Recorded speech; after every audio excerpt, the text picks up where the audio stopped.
Guys, welcome back. That was a great lunch break. We're going to turn it now back over to um, Brittany. All right. Thank you. So up next on our agenda today is going to be District Attorney Randy McGinley, and his information can be found starting on page 223 of your notebook.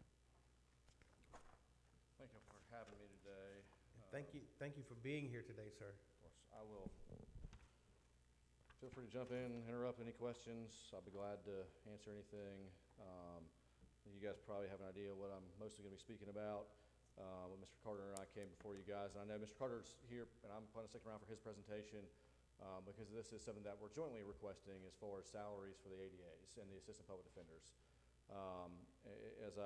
One of the things I provided you guys is, and I'm not asking anybody to read that entire thing because it's the prosecutor vacancy crisis was a article written by a professor at the William & Mary Law School talking about how it's not just something here in Newton County or Walton County or Georgia, it's everywhere. And it extends to public defenders as well. They're running into the same issues that prosecutors' offices are running into. There's a variety of factors we could talk about for days, but the reality is just that it's a problem. And pay is obviously a big one, and low pay with high caseloads is obviously a big deal. And I always tell everybody what we do obviously is a little bit different, but we work with the public defender's office all the time. And so I can't stress that enough that this is something jointly we are requesting. Because I think the pay scale should be the same for all the attorneys in both our offices. But if you have you or someone close to you, a loved one, is, heaven forbid, a victim of a terrible crime, whether that be a child molestation, a murder, a shooting, you want to have someone who's competent to do that job, to prosecute that case, to sit there and spend time with your loved one. And that's things that our attorneys in our office have to do all the time. And we have meetings with kids as young as 4 or 5 years old, meeting with them, talking about something terrible that someone they love did to them. And on the flip side, if your loved one's charged with a crime, you want to have someone who's competent to represent that person. Yeah. And a lot of those things in our job don't come down to numbers and fiscal things, but it is a reality of when our offices aren't fully staffed, that costs the taxpayers more money. It just does. The jail cases take longer to move through the system. That clogs the courts. That slows everything down. That makes people stay in the jail longer. And that's a problem. And one of the just quotes I'd say from this lengthy article is that elected prosecutors must have the courage to speak truth to power, not just to gripe about understaffing behind closed doors. When a DA's office begins to lose prosecutors because of low salaries and high caseloads, the elected prosecutor must speak up quickly and loudly to the appropriating body, even if it jeopardizes the prosecutor's political standing. And obviously, as the next slide shows, that this is something, I can say it over and over again, we're jointly requesting this, and it's because it's a problem. I think when we came to you guys here in December, I think many of the commissioners were a little shocked at what the starting pay for someone to go through law school was. And I'll say it again, is you have to go finish high school, do well enough to get into an undergrad program, finish a 4-year undergrad program, do well enough in that and take the LSAT to get into law school, go to law school for 3 years, pass, and then pay for and study and take the bar exam, and only 75% of people that take the bar exam pass. So 25% of people that went through all that don't get to practice being an attorney. That's a big deal. And so it's a lot, and those people shouldn't have to live having a roommate or live with their parents just to get by. And that's kind of where it's at with the starting pay that we have currently. I will tell you is Walton County, I already had our meeting there. I've been told by the county manager that my request or our request there has been approved to be in what the county manager is going to submit to the Board of Commissioners. Obviously that's not been passed, but that's where it's at. I put on here too that the State House approved, and you guys know our budget is a strange thing because we have state paid people, county paid people. Our state paid people are getting county supplements. It gets a little complicated. But the State House had approved, the State House and the governor's budget had approved a 15% increase to the DA's state budget just for ADA salaries. What I'm asking for is not going to be 15% increase to my total budget because that'd be a really large number. Now, I will be honest with you, I don't know what's going to happen with that. The Senate didn't have that same amount, and today's the last day. I don't know what the state's going to do with the budget.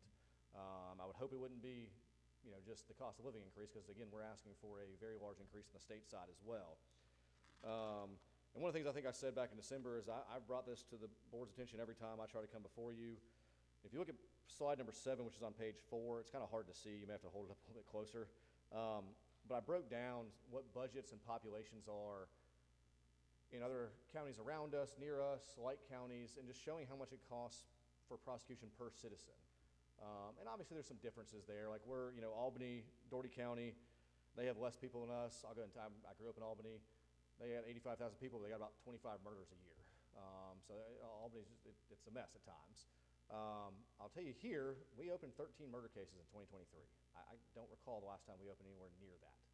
I would say 08 or 09, 2010 is probably when we had a lot. That was probably a lot after Katrina. There were a lot of people coming up to Newton County from Miami and New Orleans, and for some reason, a lot of those individuals did not get along. I'll just put it that way, because that was a lot of what our violent crime was back then.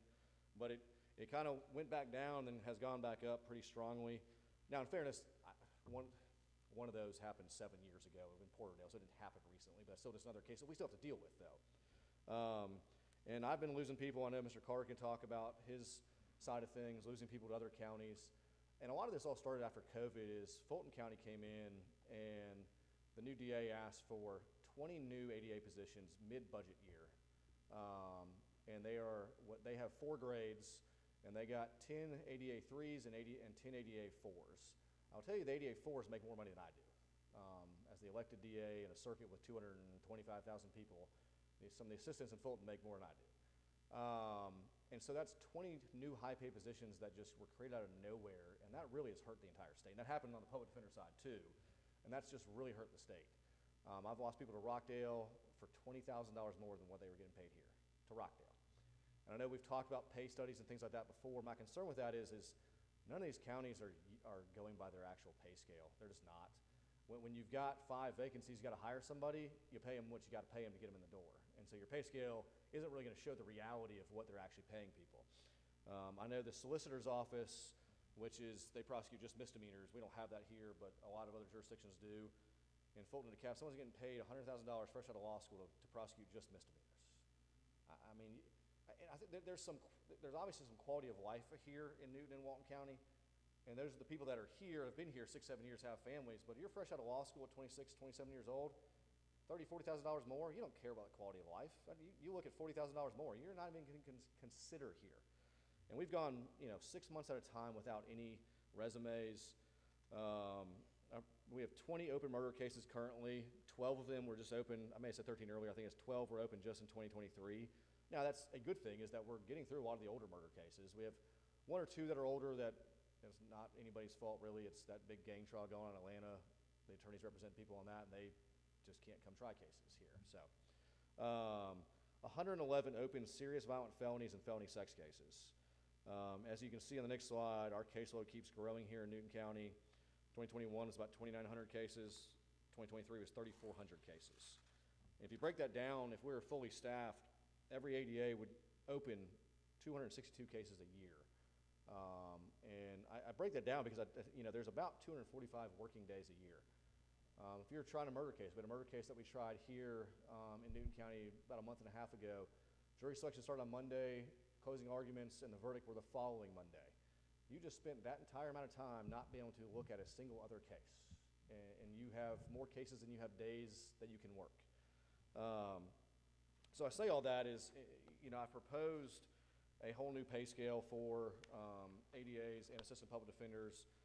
My understanding is, it may have been mentioned earlier, the judges may have asked, my understanding is that they may have asked to be on the same pay scale for their staff attorneys or clerks. And I've provided some of that to you guys. What I provided in addition, I think, to the slideshow in that article is my proposed pay scale starting at $80,000. And then I also provided 2 other documents, because I'll tell you what Walton actually did was they asked, is there a way to do it within our current pay scale? Instead of the one I created, is there a way just for logistical purposes with payroll and HR and finance, it's easier if the pay scale already exists. And I provided a copy of their pay scale that's current, and they had positions that started at $78,000, $998,000, $87,000, and $96,000. And so I sent back a proposal that I think is what is going to be in the budget there that works with that pay scale. Our current pay scale doesn't have that. I think I provided our current pay scale to you guys. There's 30 grades. The top grade starts at $83,000 a year and tops out at $125,000. And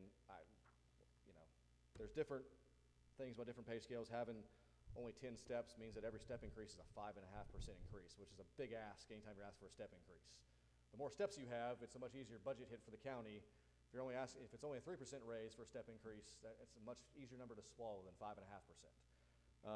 And also, it's harder for people to top out. I know I have 2 or 3 people that are topped out on the pay scale, and they've gotten the COLA increase the last few years, but not the step increase. And so that's what we're asking for is the whole new pay scale. And I can, logistically how that would work, I'm all for. And Brittany knows I'll send her all sorts of numbers and spreadsheets and everything possible and try to make things easier for everybody else. But the way this is structured is there's 4 grades. The grade 1 starts at 80, grade 2 starts at 90, grade 3 starts at 95, grade 4 starts at 100. And the idea is it's structured as in like how our offices would be generally set up. Is grade 4 would only have 1 person in each county. It's the chief ADA. And grade 3 I think would have 2 people. Grade 2 would have either 2 or 3 people, and grade 4 would be the rest of the assistants, which is generally how, it's a pyramid structure like most organizations are. And so it gives us the flexibility to have that and call people what they actually are and the duties they're doing. Historically we've promoted someone to a senior ADA. It's like, well, that's great and all. You gave me a better title. The pay's the same, and I have more duties. That's a tough thing to swallow when you keep piling things on people, and when you're shorthanded, all you're doing is piling more things on people. I'll tell you, my chief ADA, Amber, she's been in the office every Saturday and probably 2 Sundays in the last month. If you see her, you can tell she's probably not super happy. She's about 8 months pregnant, and she's trying cases. Her and another ADA tried that murder case about a month ago. We have trials coming up again April 8th and April 15th. So we kind of have nonstop trials still too, but we have to find a way to get people in our office, resumes, and with our current pay structure, it's not happening. And that's, what a lot of that article that I provided to you guys talks about is pay matters, caseload matters. Obviously those things sort of come and get, the better pay, you're more likely to have more people and the caseload goes down. When you have vacancies, it ends up almost being a snowball effect. Of each vacancy you have, that's just piling more things on other people. I've honestly probably been to Walton County myself for a full day about twice in the last 2 months, because I've been here constantly, which is fine, but it's just, I am the DA in both counties. I need to be focusing on both counties. And I can't right now because we just don't have enough people here. And so I am here all the time, working hard to make sure we're doing what needs to be done on these cases. Before I if y'all have questions, I don't mind shifting gears, but I'll kind of add to a couple other things I want to talk about. I know one thing that my office manager, Ms. McDonald's here today too. One of the things we forgot to include in our budget that we sent Ms. White was the evidence.com Axon, that file storage thing that the Board of Commissioners voted on for the multi-year contract. We forgot to put it in there. That's my fault. I think it's not going to be in your booklet, but it'll be in the budget because you guys have already approved that. And so that's just something that we're implementing that now. We had another big, long 3-hour training on that yesterday from Axon and evidence.com.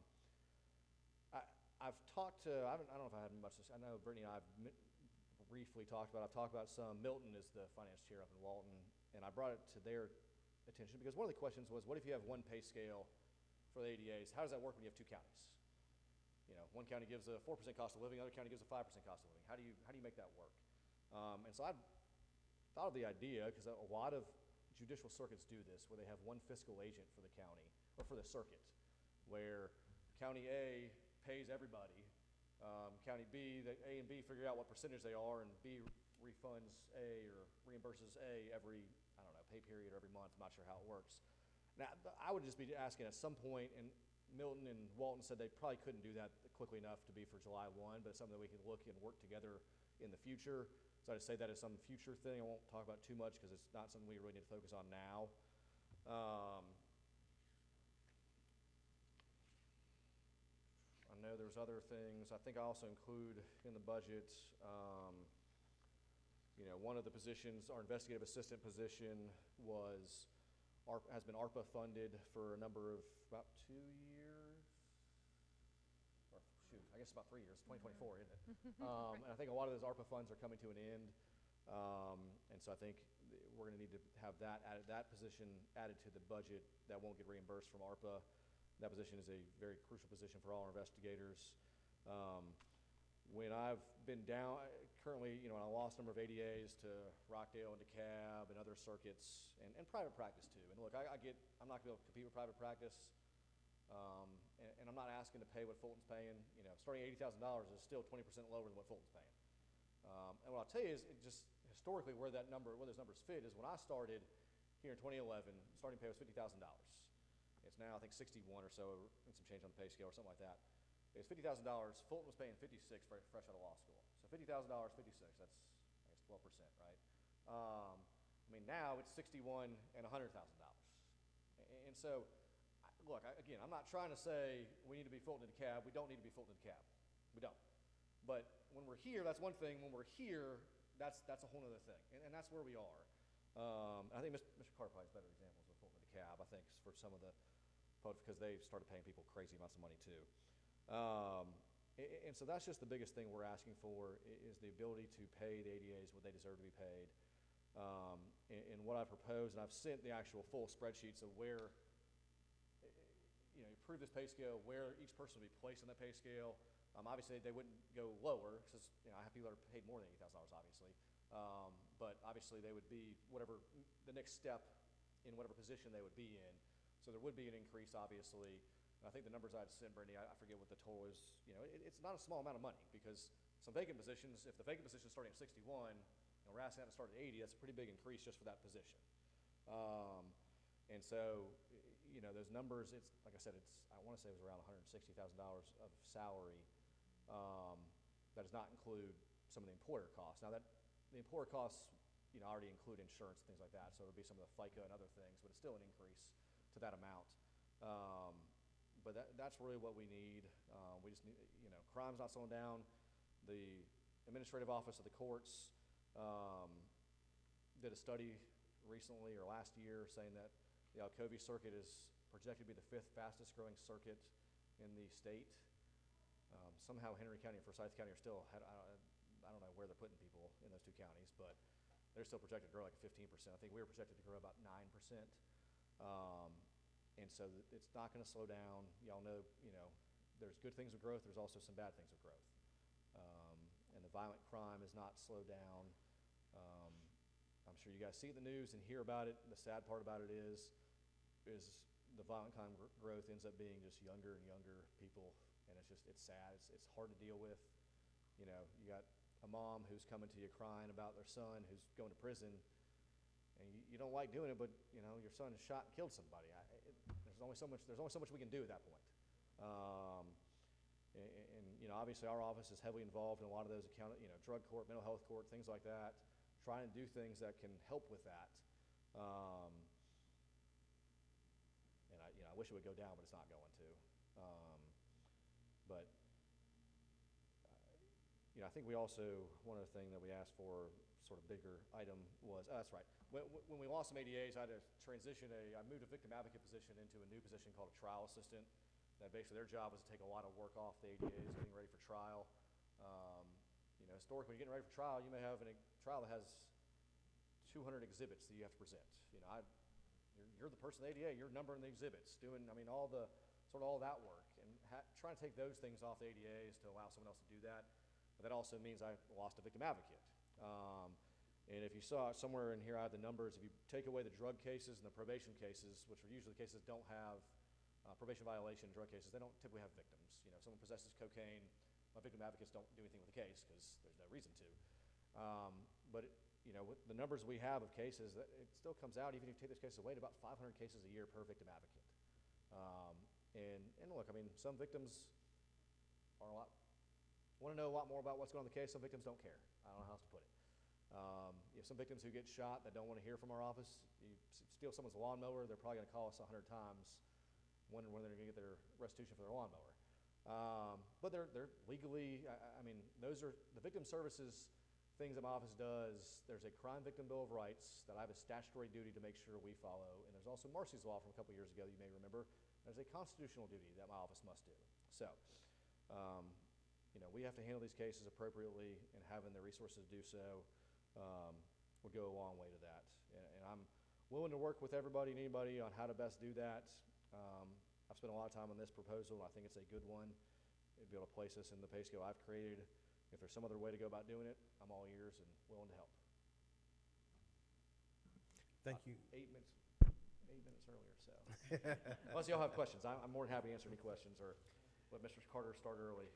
Thank you, sir, for being here, and all for what you do. Commissioner Mason had something. Go ahead, sir. Thank you, Mr. Chair. Thank you, Randy, for your presentation. A couple quick questions. One, I saw that you would like to potentially, I don't know, in the near or the far future, go to a one-county payee. And so is there a methodology that you have put in place to decide who's going to pay those ADAs up front and then who's going to reimburse, or did you just pick and choose? The reason, so from talking to Walton with their current pay scale, that they have pay grades that are similar to what I had already proposed.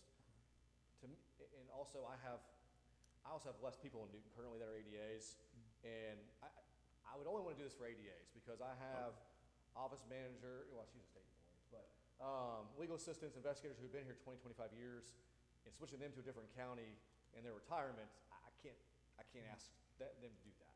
I'm sure there's some way to make that happen, but because I'm so shorthanded in Newton, that's why it would make more sense to shift those few county, because I have my state pay people in Newton too, but my county ADAs, I don't have that many of them right now, and they don't have that much years of experience in the retirement. It would be easy to transition them to Walton, and so that's why I suggested it. Was just the practicality of where we are right now. As far as who would determine sort of yearly, if there would be yearly cost of living or step increases, what other circuits do is they have a committee that's formed that, between both counties, that decides on that. I'm assuming it would probably be the chairman of each county and some other, maybe a couple commissioners in each county that make a decision on that, and then that budget is then presented as part of the budget to each of the county commissioners. Okay. Or commissions. I think that was the last part of your question, I thought. Let me Yes, ask you this, because Commissioner Mason asked that question. So what's the difference in the pay scale from Walton and Newton? So one of the biggest things is just that there's not more grades. I guess there's more steps. Newton has 10 steps, Walton has 18 per pay grade. Walton starts much lower. I think Newton, a couple years ago, ended up having a baseline, right? I don't think Walton ever did that. And I don't know if anybody's actually in Walton getting paid on grade 1 and 2, to be honest. I doubt that's happening. Okay. But their pay scale made more sense, because here, like I said, we have the top is the beginning salary for for grade 29 here is 78 and some change. For grade 30, it's 83 and some change. Walton has basically what we've worked out that they're going to have in their budget is, instead of having 4 grades, I'd have 3 grades of attorneys in the office. Grade 23 starts at 78, 998. Grade 24 starts at 82 and some change, and grade 25 starts at 96. And also, again, I kind of look at it from a morale point of view. Sometimes when you have more steps, it's easier to get step increases because it's not a 5% increase, it's only 3% increase. And just with employees, having more step increases, even if it's a smaller number, sometimes is a good thing. Yeah. With employees, it just is. And so their structure fit my proposed pay scale a lot closer, and so that's Okay. why. And I know, because I've been saying, I know there's, within our pay scale, there's the general employees pay scale. I think the sheriff's office is a different pay scale, and then there's a third one. They're different colors. I don't know. I've looked at the spreadsheets before. I don't know exactly what all they are for. Maybe it's fire, maybe. But so it's not unprecedented here to have a separate pay scale for a department. Now, obviously, this would be a separate pay scale just for certain people within the department. And I think, as I told you guys in December, I get it's a rare request to be saying treat just one group of people different than other people. And I get that. I get there's probably going to be heat from people in my own office. So what about us? I understand that, but when I have vacancies, and I think other departments that have vacancies, they don't go 6 months without getting a resume. We just filled a couple positions of office staff. We got 7, 8 resumes, pretty quickly. Those positions are filling fine. You have to have that hard conversation sometimes with employees of like, look, I wish we could get you paid more money, but when we have a vacancy, we have 10 resumes. Yeah. And that's very different than ADAs and Assistant Public Defenders right now, where we're going months and months and months without anything. I get it. Another question I had, I'm seeing here, just looking through the proposed budget that you submitted to us, and I'm seeing a $110,000 increase from 2024 to 2025. And then I'm hearing you talk about more positions, but I don't see that reflective in this proposed budget. So do you mind just highlighting in the proposed budget where that 110,000 is coming from? I can help with that. You can. So there's a line item in the budget called reimbursement for salary, which is a reimbursement from a VOCA grant, and that has not been put in yet because we haven't got those numbers yet. And I'm assuming it's probably going to be significantly, if none, this year. Yeah. And then some of those the timing is different because that's on the federal fiscal system. So historically we've gotten, different amounts. And that's one thing we're going to talk about too, is I know our 5% fund is back up. Yes. For a while, that was almost nothing during COVID. Yeah. And so there may be I was planning on reaching out to Brittany also talk about our 5% fund, which is some victim fund fees, or fees on defendants when they plead guilty. That there may be some, where historically it had probably been around $7,000, $8,000, $9,000, $10,000 a month, and then during COVID it went down to almost like nothing. And that's gone back up. I think we're back up in $100,000 now, is that could go towards some of these, offsetting some of these costs. So I think the county used to take some of that money, but then during COVID, the county had to kind of eat a lot of that because that just disappeared. We don't have courts. Cases don't get moved. There's no fines being ordered, things like that. So The federal fiscal year starts in October. Yeah. Okay. So because when I look at that reimbursement of salary line item for 2025, it's saying 0. So if you don't mind, in layman's terms, help me understand why that's 0 and why I'm seeing a $110,000 increase from 2024 to 2025. Where is that offset? How does that work? So if you'll notice, the reimbursement line is a negative. Correct. So it's almost it serves almost similar to revenue per se, but it's in an expense line. So being 0 actually makes the budget go up because it's normally a negative number. Does that make sense? That's why you're in that position. Less negative, is that what the... Yeah, there you go. Less negative I'm going to is start good? using that. Less negative. Right. Because you explained that in a matter of seconds, and I got it. Good. Thank you. You're welcome. Because I was like, wait a minute, it's still not making sense to me because I'm looking at 2025, but I do see the negative in 2024, so that makes sense to me what you said. Thank you. That answered my question, Brittany. Thank you, sir, and again, thank you for what you do, and we'll definitely take it up under consideration. One Yes, thing sir. I'd add, one thing is also, because of the vacancies, probably nowhere near hitting what our budget is this year. So I'll just add that to something is, just the reality of things. I think we're at 53%. Was that the number you told me today?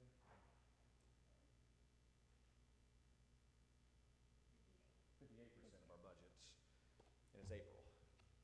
Wow. And that math is obviously would be about what, 75% generally? Yeah.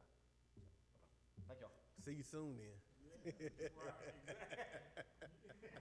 We'll see you.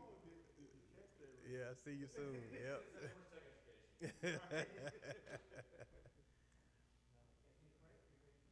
We ready?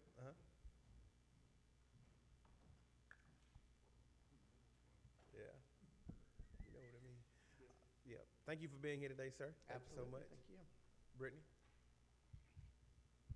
So the public defender's information can be found on page 229 in your book.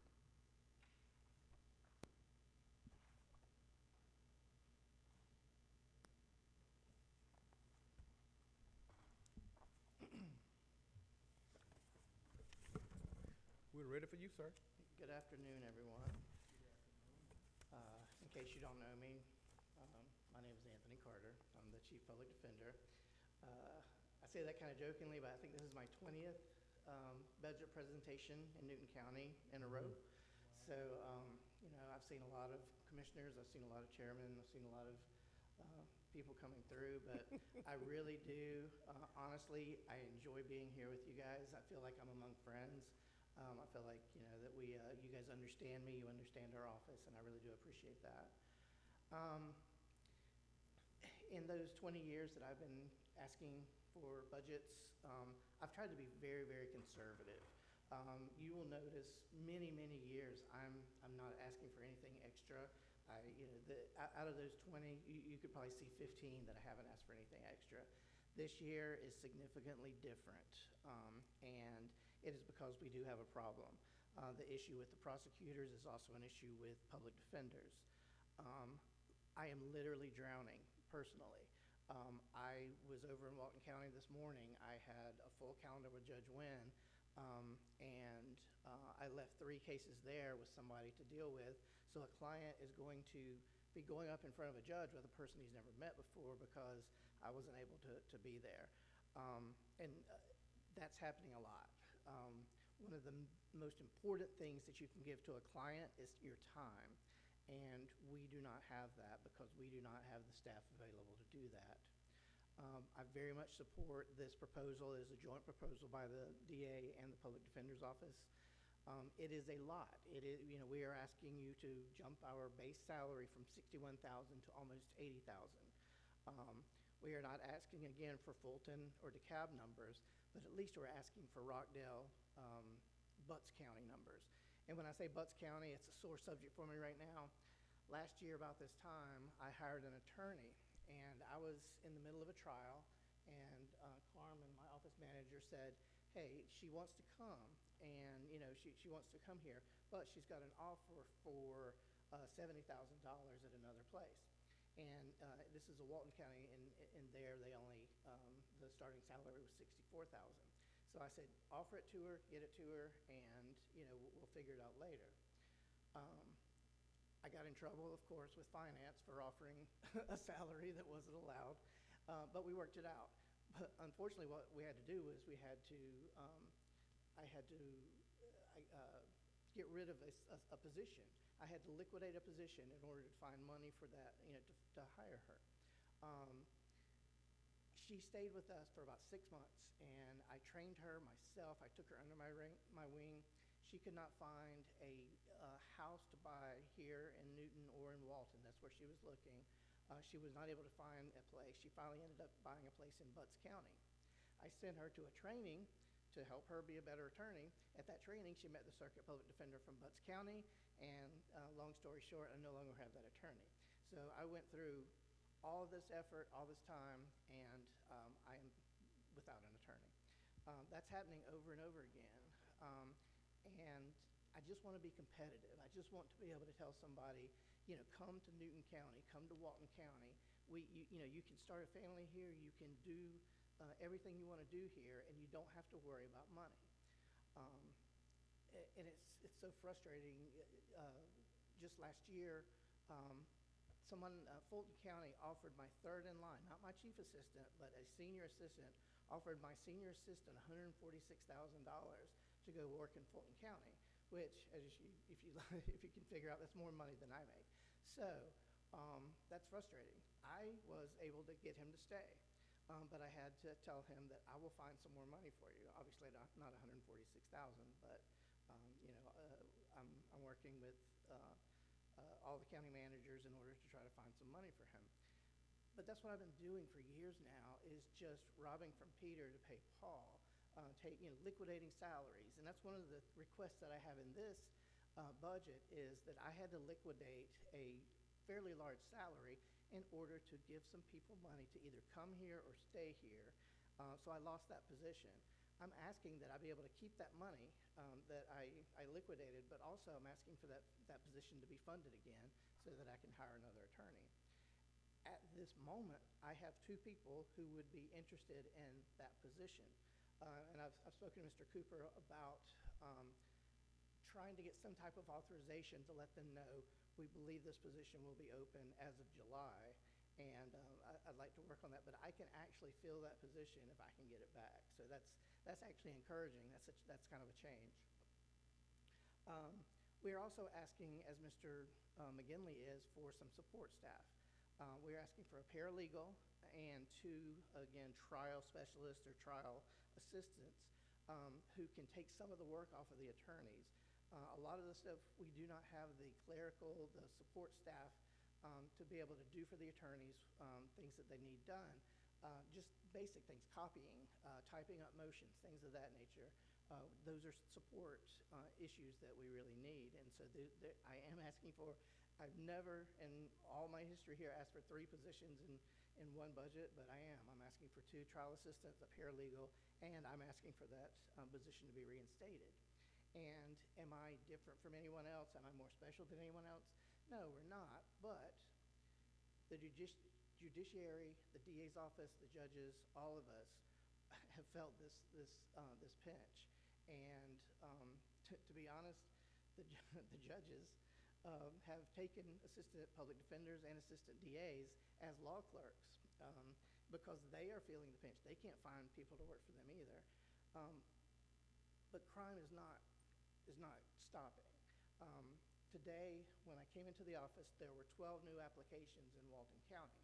We have court 2 to 4 times a week, and we have 50 to 60 people on each calendar. Of those, we may be able to dispose of 20, 25, 30 of those cases and close those out. But again, this morning I received 12 new ones. Tomorrow I'll receive 12 new ones. Friday I might receive 20 new ones. Monday I'll probably get 25 new ones. And we just do not have the people to give them that gift, which is time and attention to their case. And if you or your family were unfortunately charged in a crime, what you deserve is an attorney who has time for you and who will listen to you. That's always been the standard for my office, and I have been falling behind, and I will say admittedly, I've been falling behind the last 18 months to 2 years in my duty to communicate properly with clients. That's going to lead to lawsuits. It's also going to lead to jail overcrowding. We pay, just as a, I mean, it's more than this, but just say we pay $50 a day for an inmate to be incarcerated. Every day that I can get that person out, I save the county money. And when I say out, I'm not talking about getting people not guilty. I'm saying move them onto the state system, move them to the PDC, put them on probation. Every day, that's $50. That's $1,500 every 2 weeks for every inmate that we can reach. Every person that we have to continue off a calendar because we haven't spent enough time with them, that's another $1,500 every time we do it. That adds up quickly. And the jail doesn't want to have these people, and we can do something about it if we have the time and we have the ability to handle these things. So these are important positions within the county. They're not more special than anyone else, but we are feeling the crunch worse than anybody else, and we are drowning. So we are asking for these accommodations, and we appreciate your consideration. So.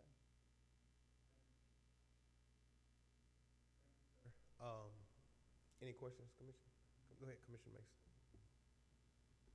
Thank you, Mr. Chair. Thank you, Anthony. Yes, sir. We appreciate the work that you do. It's very, very important with the work that your department does. So I just wanted to say thank you for that. You're very close on your figures. The sheriff actually just said it's $55 per day earlier. So Right. You're very, very close. You're almost right on the spot with I that. just like when you do 50 because it's even. Right, 'cause I it's- can say 1,500.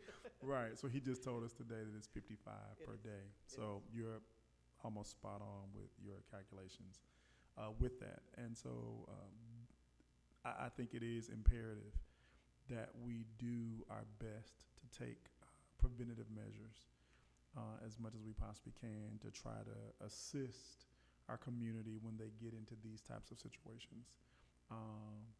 And so it looks like just from your budget is primarily, and Brittany, you can maybe tell me, because I was just trying to figure out where the $85,000 increase is. It seems like it's heavily weighted on more of the personnel piece.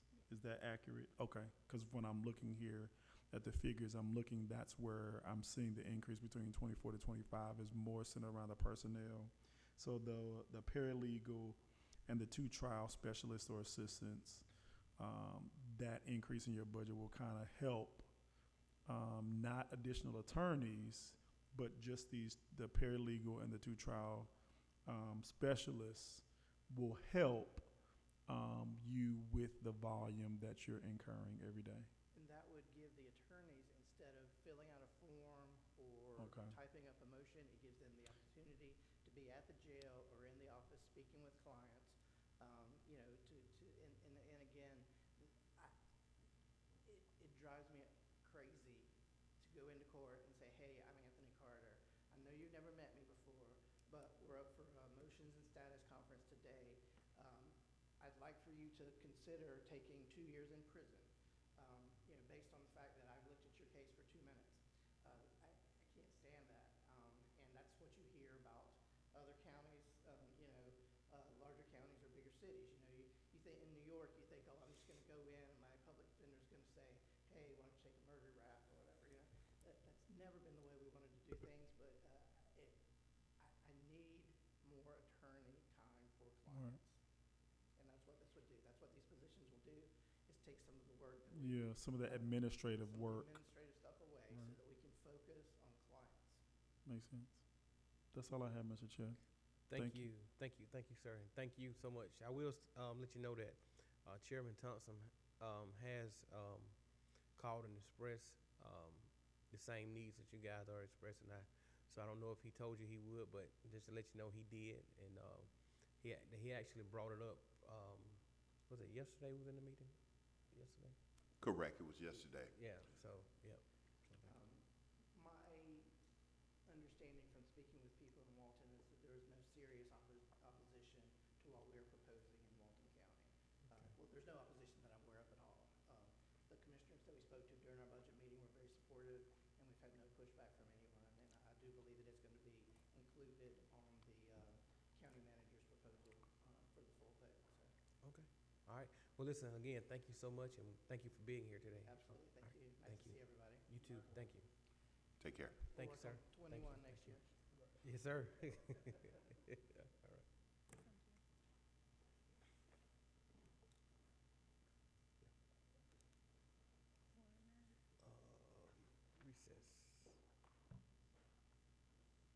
Guys, we're going to move into a short recess.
Guys, it's actually 2:15. We're going to move back into our work session.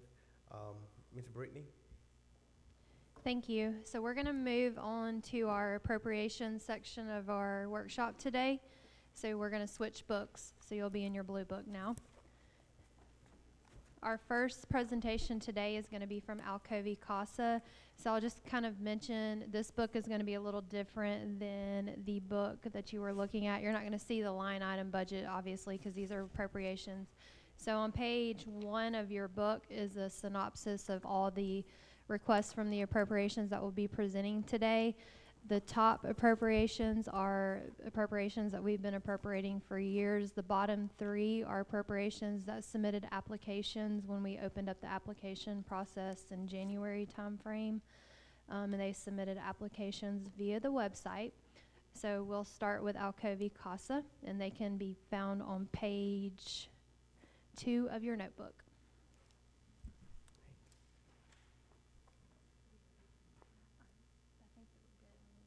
Is that what you sent me already? Okay.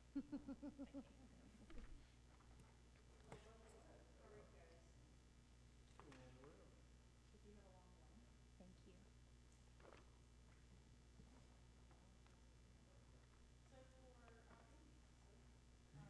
Good afternoon, and how you doing today? You doing all right? Doing well, thank you. I have more papers to pass out. Yes, ma'am. You want me to pass them out? That'd be great, thank you. Just wanted to make sure you know we're live and we have an audience.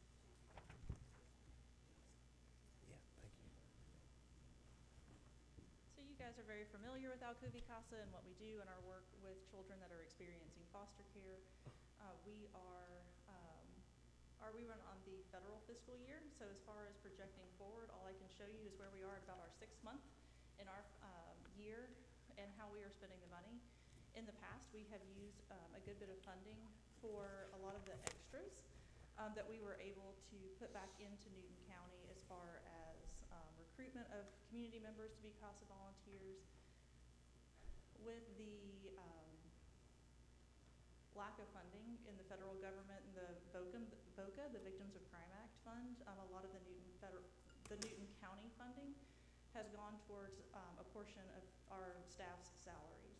And so it is still paying for a good bit of the extras. It's still supporting local businesses, and that is what we're projecting to do again next year as well. I don't see a change in the line item budget. Okay. First of all, thank you for what you do, and thank you for being here today. Commissioner Mason, you have any questions?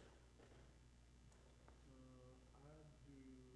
do not, because you asked the question.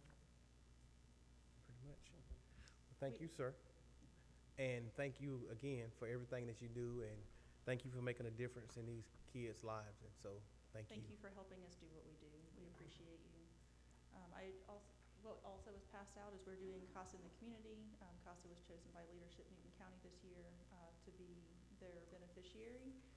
And it should be a really great event. Putting forward of that into our community so folks can see the need, because we need our citizens to help our kids. We would greatly appreciate it. And we also hope to see you there. Thank you. Yes, ma'am. Thank you. Go ahead, sir. I was just going to say I didn't speak in the mic earlier, so I wanted to make sure that it was known that I didn't have any questions, only because, or any comments. You're asking for the same thing. Your budget is still $15,666, which has been that since, from what I can see here, since 2023. So I didn't have any questions or comments because that request hadn't changed. So I just want to make sure that I said that in the mic, so we're aware. Thank you. You're welcome. Thank Thank you, Mr. Chair. And again, thank you so much for being here, and we look forward to continue this partnership that we have. Thank you. Perfect. Thank you so much. Thank you. You want to take this? You're welcome. Miss Brittany. Okay, next we will have Viewpoint Health making their presentation for their FY25 request. They did request $254,282, which was an increase of $19,962. And they can be found on page 20 of your notebooks. Good evening, sir. Good afternoon, Commissioners. How you doing today? Very good in yourself. Doing well. Good. I did want to add that I know that increase, but Gwinnett and Rockdale, who we are a part of the district with, did make that same increase as well, right? That is correct. I wanted to make sure. But welcome today. All right, thank you. Yes, sir. Hi, so my name is Eric Norton. I am the CFO for Viewpoint Health. I would first like to thank you for your continued support that we've been receiving from Newton County over the years. And we are very grateful for the opportunity to request ongoing funding for the next fiscal year. As you know, but for the record, Viewpoint Health is a safety net provider of behavioral health care. Viewpoint Health is a community service board established under House Bill 100 in 1994. Viewpoint Health provides numerous services to approximately 16,000 individuals annually in Newton, Gwinnett, and Rockdale counties. In 2023, we served approximately 1,600 Newton County residents, most of them receiving services at our outpatient clinic located at 8201 Hazelbrand Road in Covington. We are grateful to have received funding from Newton County since FY 2007, and we hope to continue to receive great support from Newton County Board of Commissioners for the years to come. Today, I am requesting $254,282 in funding. This does represent an increase of $19,962 more than was granted in this current year. However, I just want to point out that this request goes back to 2016. That was the amount that we received back then, but in 2017, the amount was reduced by the 19,000. So what we're hoping for is that you can just bring this back to that 2016 level. And as Chairman Baines stated, Gwinnett County did raise us by about $400,000 this year, and Rockdale County added about $50,000. Just for the record. Thank you, sir. Commissioner Mason, any questions? No questions, Mr. Chair. Thank you. Thank you, Eric, and you always do a fabulous job, so thank you for what you do. All right, thank you. Thank you, sir.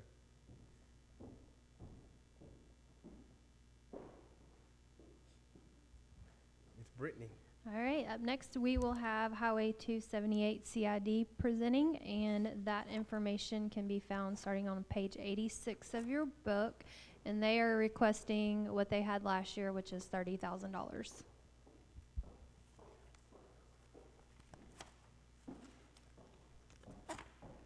Good afternoon. Hello. Good afternoon, Commissioners. Mr. Cooper, Susan. Thank you for being here. Thank you. The Highway 278 respectfully requests an appropriation of $30,000. This $30,000 will be used to pay for the program manager or project manager for our grant number 18009, which is for phase 1 from exit 90 to Emory Street.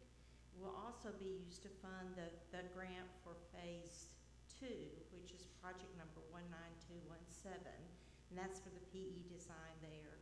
The estimated amount of these grants are $90,000. This year to date, we've spent $47,071 on this program manager.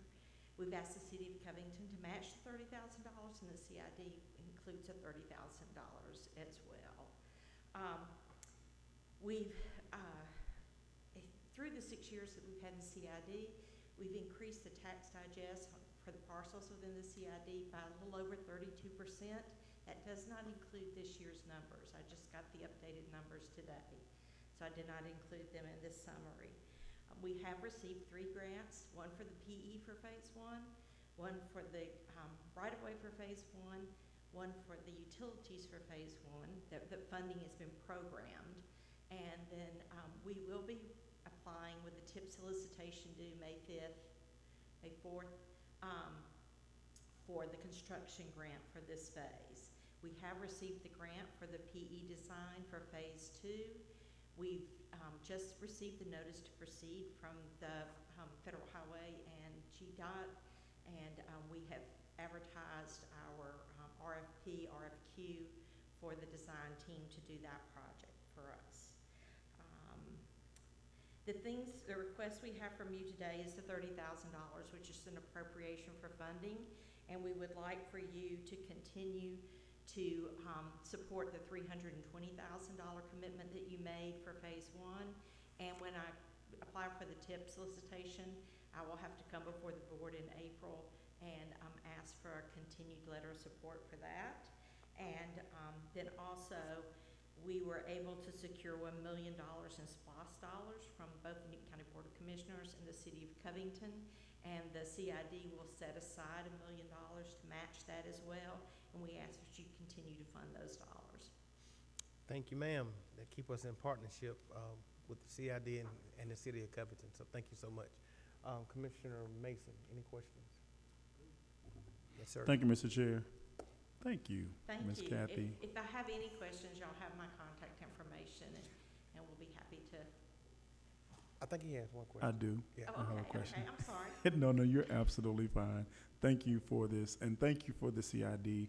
I think having this CID truly opened up our community to the benefits of what CIDs can bring to our community.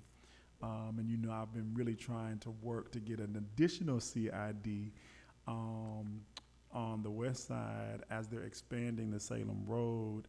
Have we heard anything about that yet? I haven't heard anything more Okay. from the initial contact from Rockdale County. Okay.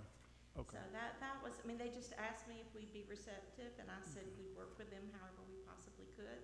Okay. And then nobody's followed up with me on that. Okay. So I'll get in and I'll work with our county manager, Mr. Cooper, as well, to kind of ensure that we get that reconnection.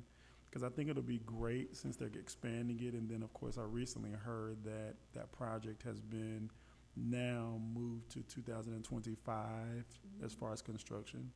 So I think that gives us some additional time to maybe kind of even begin to work on that. Because I think it's a major thoroughfare in our community. And so to have that expansion and then to have that CID as well.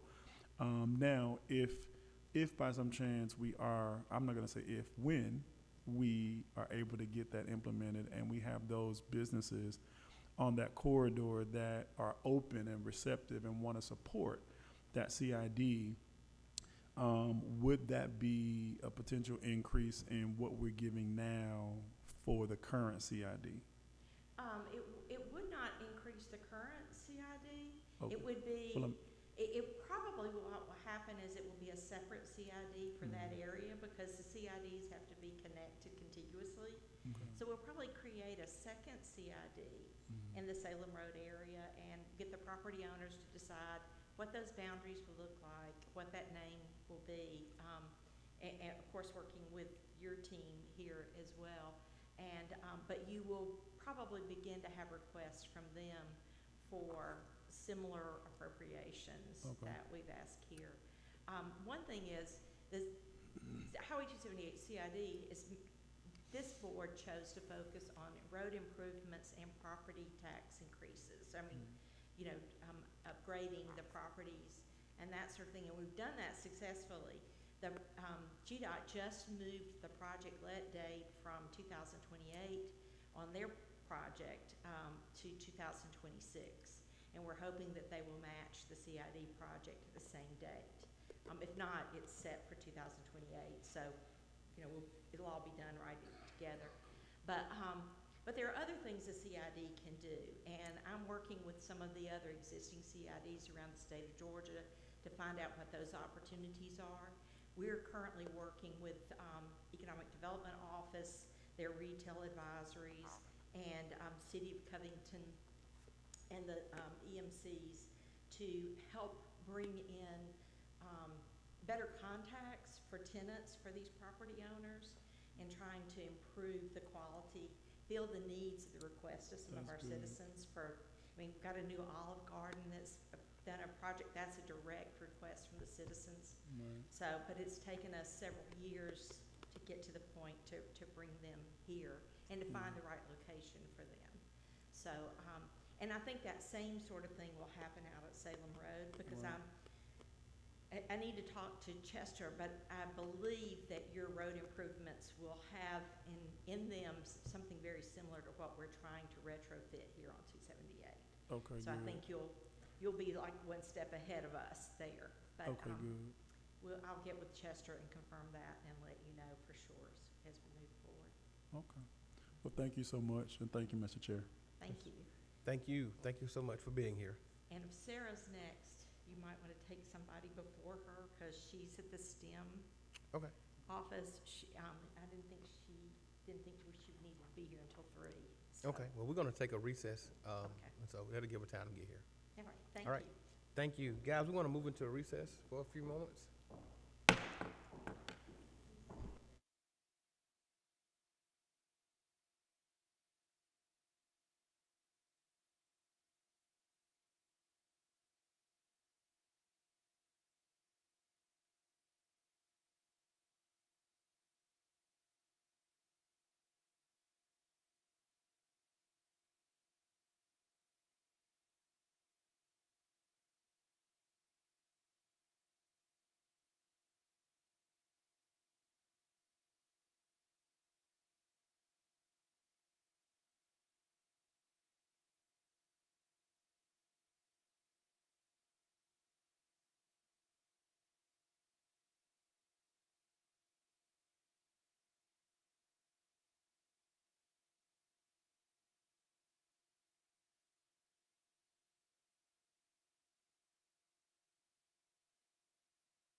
sing? No, I'm just kidding.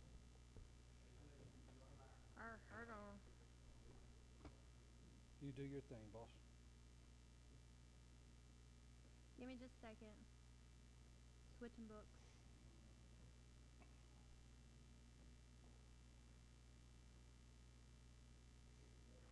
Okay. Good, thank you. All right.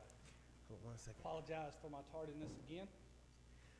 Thank you so much, guys. We are now moving back into our work session. I'm gonna turn it now over to Miss Brittany. Miss Brittany. Thank you. We're going to switch back over to the county department book real quick, and the information can be found on 236 of your book for the county departments. Thank you. Mr. Davis, Yes, thank you for sir. being here, sir. Thank you.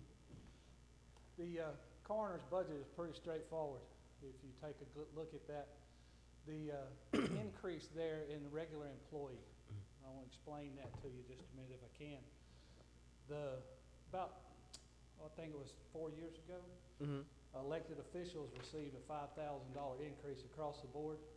That was never provided to the coroner. Reached out to Commissioner Edwards about that by email. He forwarded it around, I believe, to yourself and others. That's why the $5,000 increase is there. It was something that was guaranteed several years back, but Yep. never received by the coroner's office. The other increases that you see are pretty simple. One, the county took and moved the per diem that's received during training into another category. So we just moved funds. As you see, we moved some funds from one area to the other. We just went ahead and increased that area to cover those per diems that are due to the coroner, deputy coroner for training. And then other items, contract labor, we did ask for a $5,000 increase there. That's because of call volume. As population grows, unfortunately, the coroner's office call volume grows. So we did ask for just a small increase there. Everything else pretty much stayed the same. So you had one area that was basically the coroner's salary, $5,000 increase that should have been given to the coroner back when other elected officials received it. I think that was voted in or given to those by the governor. And then other items, we just moved some numbers. We tried to cover our increases based off of volume. Yes, sir. Thank you so much, sir, and thank you for being here. Commissioner Mason, have any questions?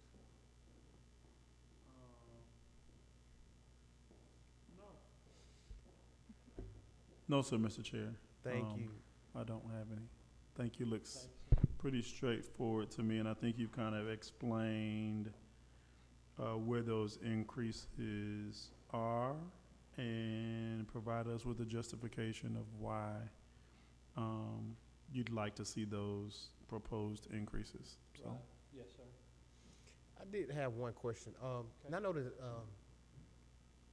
I think our state lawmakers, did they change anything in you guys' budget this year?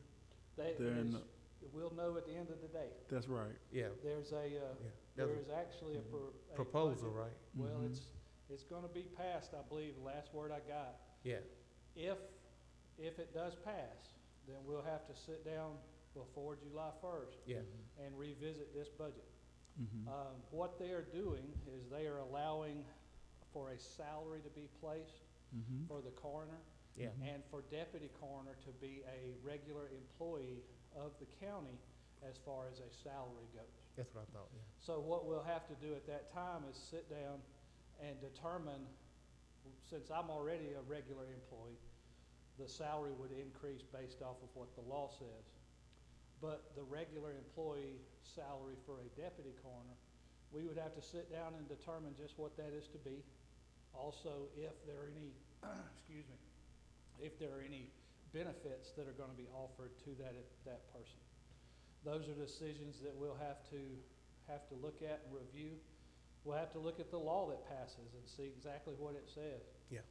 But they did provide a population controlled salary for the coroner and a deputy coroner salary to be put in place as well. And also, I think too, with I think it's with the $100 per call. Is Yes, that sir, thing that you there's get? quite a few little small changes that are Yes, coming. it's a possibility that may be eliminated. Right, well, right now, it's 175 a call. Okay, yeah, so What they that, were gonna do is take it to 250 a call. Yeah, And $100 for those days that you worked without a call. yeah. right, I was like, hey, hang on just a minute, that's a considerable amount of money.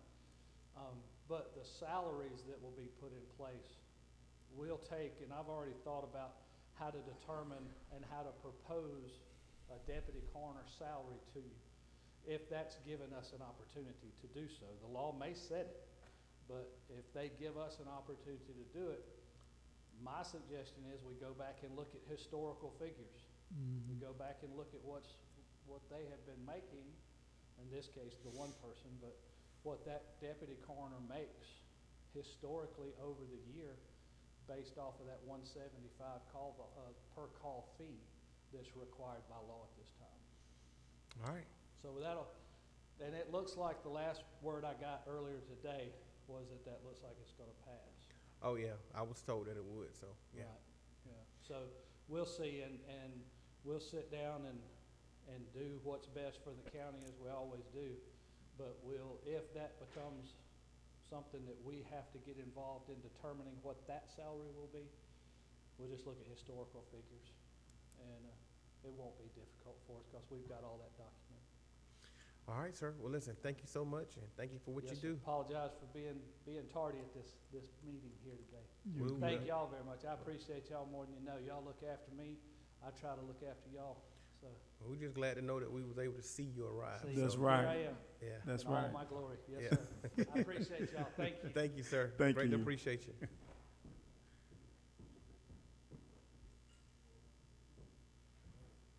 Oh, I know. Yeah.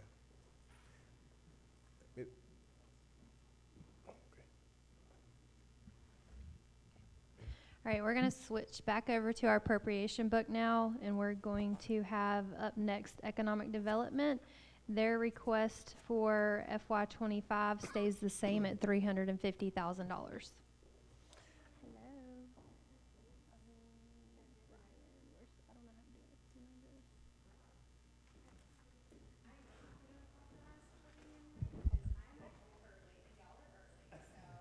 Just saying. I know. I was running. I'm like out of breath. I ran. They said it was early. I know. I'm like, Well, listen, thank you for being here. yes, sir. I do have a quick slide. Yes, ma'am. Is that one? I want to make sure that y'all see a couple of these things.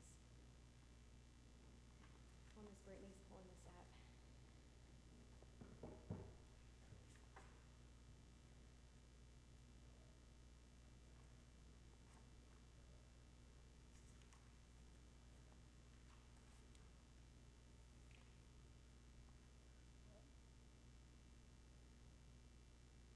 Thank you.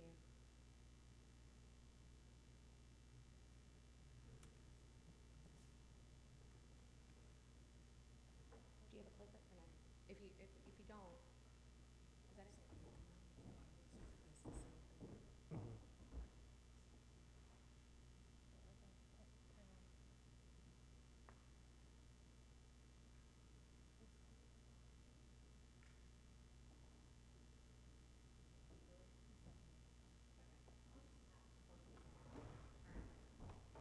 Thank you.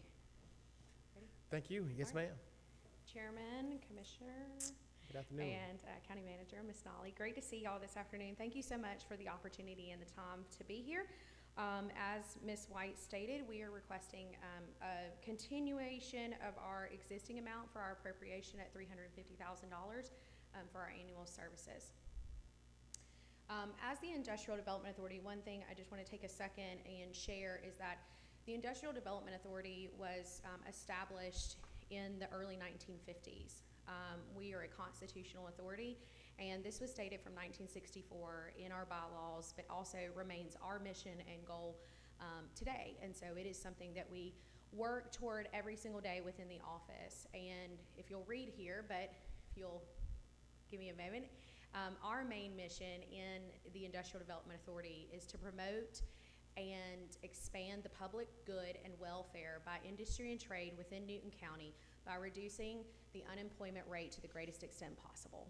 So our goal with everything that we do is to promote welfare and trade, which we result that back to the tax digest. And everything that we look at as our benchmark, also the health of the community, the wellness of the community as well too, and then also by creating jobs. That is really truly our point, that we want every citizen in Newton County to be able to have a job and have the ability to have a quality job also too through promotion of industry and trade.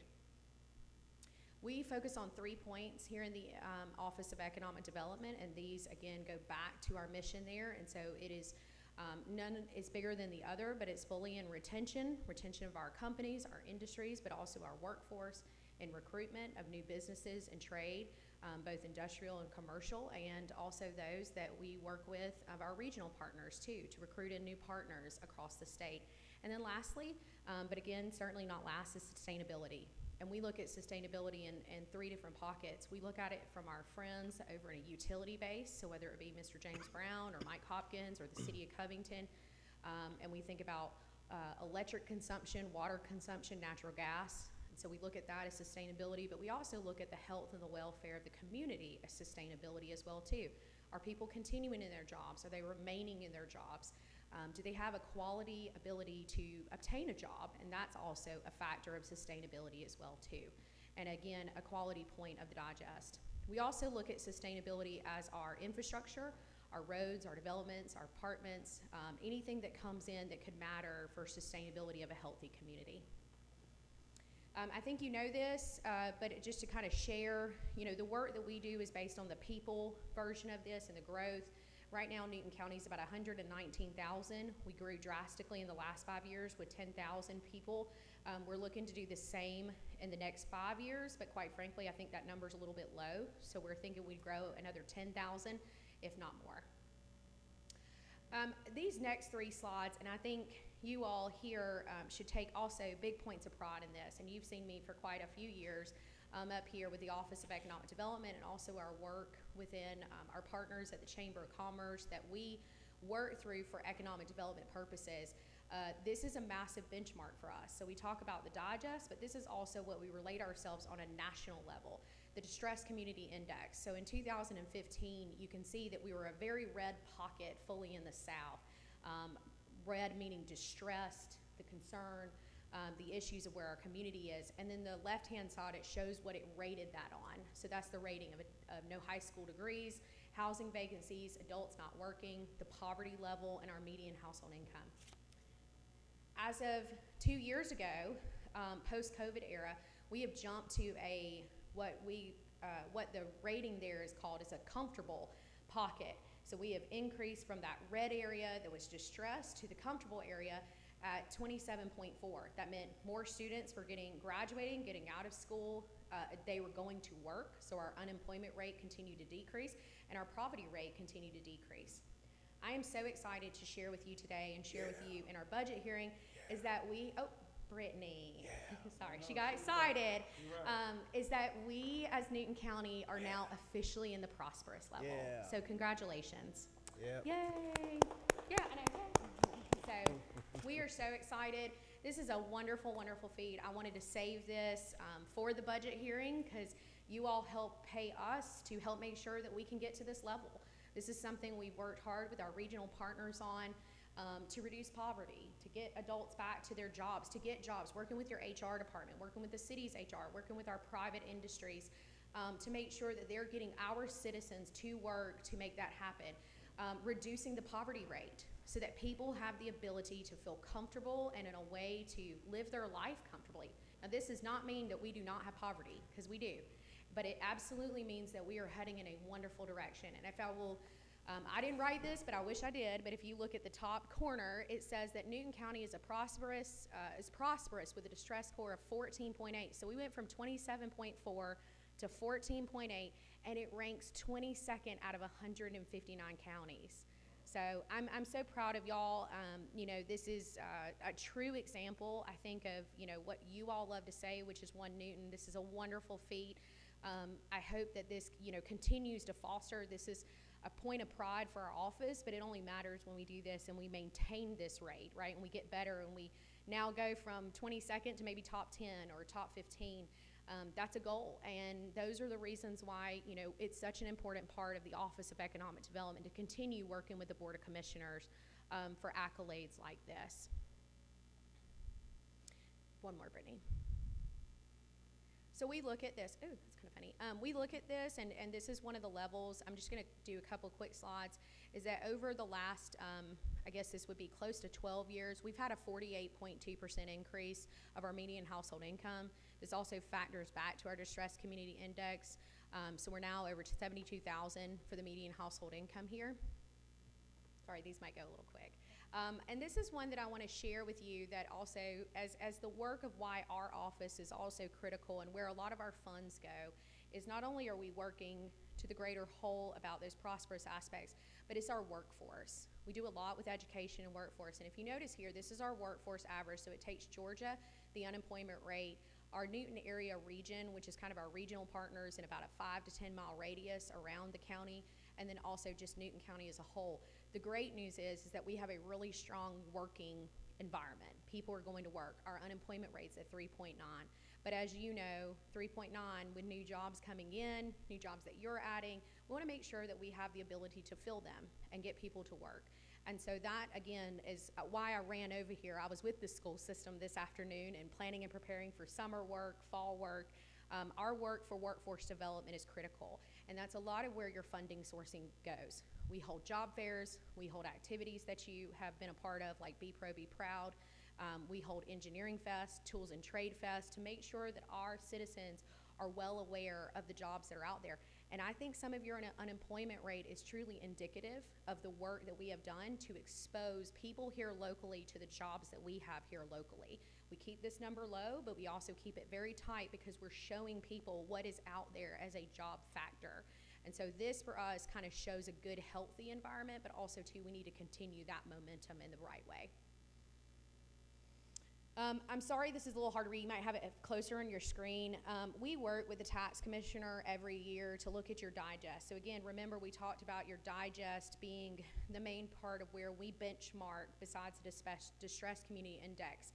I want you to take a look at 2017, and up at the top, really I'll start with the gross digest at about $2 billion. The latest numbers that just came out, the end of 2023, we're now over almost $6 billion of a digest. And a healthy digest means rates are up, you know, again, new improvements, and also where it is. Now, there are factors that could be in play here, such as inflation and things of that nature and assessment, but truly the majority of this is also new builds, new developments, new industry, new businesses, but also new homes and new housing, new commercial as well too. The one thing that I'll point you to, and something that again is obviously something that we're watching closely and why our office is critical for growth, is if you look at the very last column on the right-hand side, the breakdown between residents and commercial and industry. Right now, it's a little bit heavier in residential, but it's a lot of because we're building new homes, we're building new apartments, we're building new townhomes, which is something we've needed, that post-COVID era. But also, too, the bottom in industrial commercial is where our office works to recruit new development. New development coming in, new development, making sure that we balance that tax base. We are the arm that responds to state requests for information, site selector information. We are that agency that is recognized. And so that's a huge part of what we do and where our funding goes to make sure that we can balance out those numbers. A healthy digest would go back to about where 2019, 2020, and even 2021, when it was split about 65 to 25. And that's where we want to get back to. So we want to see new industry come in, new builds, new industrial development, and new commercial development. And you know these things from us as we are working on pockets around Stanton Grove. You know, why we purchased that area for new industrial development, why we're partners in with the JDA, why we're partners even in with City of Covington on new development that goes in there too. Last piece that we'll talk about here is we have significantly decreased the retail leakage. Now, if you've heard anything from me, you've heard leakage. And I give you a snapshot of, we did a flyer. This was even the City of Covington. So if you look at one side of the flyer, down at the bottom, it talked about sales leakage, and also potential retail sales. This was purely just internal in the city of Covington, which had the majority of our retail opportunities. But if you notice that potential sales was about $700 million, our actual sales were at $400 million just in the city alone. If you look at the county, this is the new county map, and you can see that our potential sales are about $1.8 billion, meaning that we should be spending with our median household incomes, that is the potential sales that could be sold here. Today, we're actually reaping the benefits of about $1.4 billion in sales. That's the county as a whole, with our largest generator being the city of Covington, which you can see in about 2017, that number was only $400 million, and now we're over $1.4 billion. This is an indicator that we have new restaurants, we have new places to shop, we have new abilities to spend our dollars here locally as a part to somewhere else. Also look at the leakage number for the county as a whole. When I came to you in 2017 or others, that leakage number was almost $2 billion, and now we're at $400 million. Just need a few more restaurants and other retail spaces that we will continue to add and continue to push for that. So that's just a huge win for us overall. As you know, sales tax comes back to you all in a lot of ways, and you can see that as well too for SPLOST gains and other sales tax. I know everybody wants to see this slide, so this is the one that I know Commissioner Mason also loves about the Stop the Commute, and so we're here in 2022. This number is still around 37,000 people that leave our county every single day to go to work. Now, that does affect our unemployment rate, so people are going to jobs, but they're going outside the county to go to jobs. Some of the things that we're doing on this that we've been spending is a lot of data reporting, but also too, we have 2 new websites that are going to come into play. One being, it's called Connect Newton, and it's a partnership with our STEM group and the school system, and also our office of truly being able to connect skill sets and jobs together. Some of the reasons why we've done new programs in our school system that we help fund to do, like Engineering Fest, like Tools and Trade, programs such as that to work on, again, stopping the commute. In the last 2 years, we have spent a good number of our funding also too on wage and benefit surveys to understand where are people outside to where our numbers align to make people want to stay at home. 2024, as people are still, again, the post-COVID era, but really coming back to look at where people want to work at home and being able to tap in that number. I want to say that we're a bit thankful that there's a lot of work on 285 right now, because that sale for people not going into Atlanta is a bit easier for us. And so to keep them here and wanting to be at home.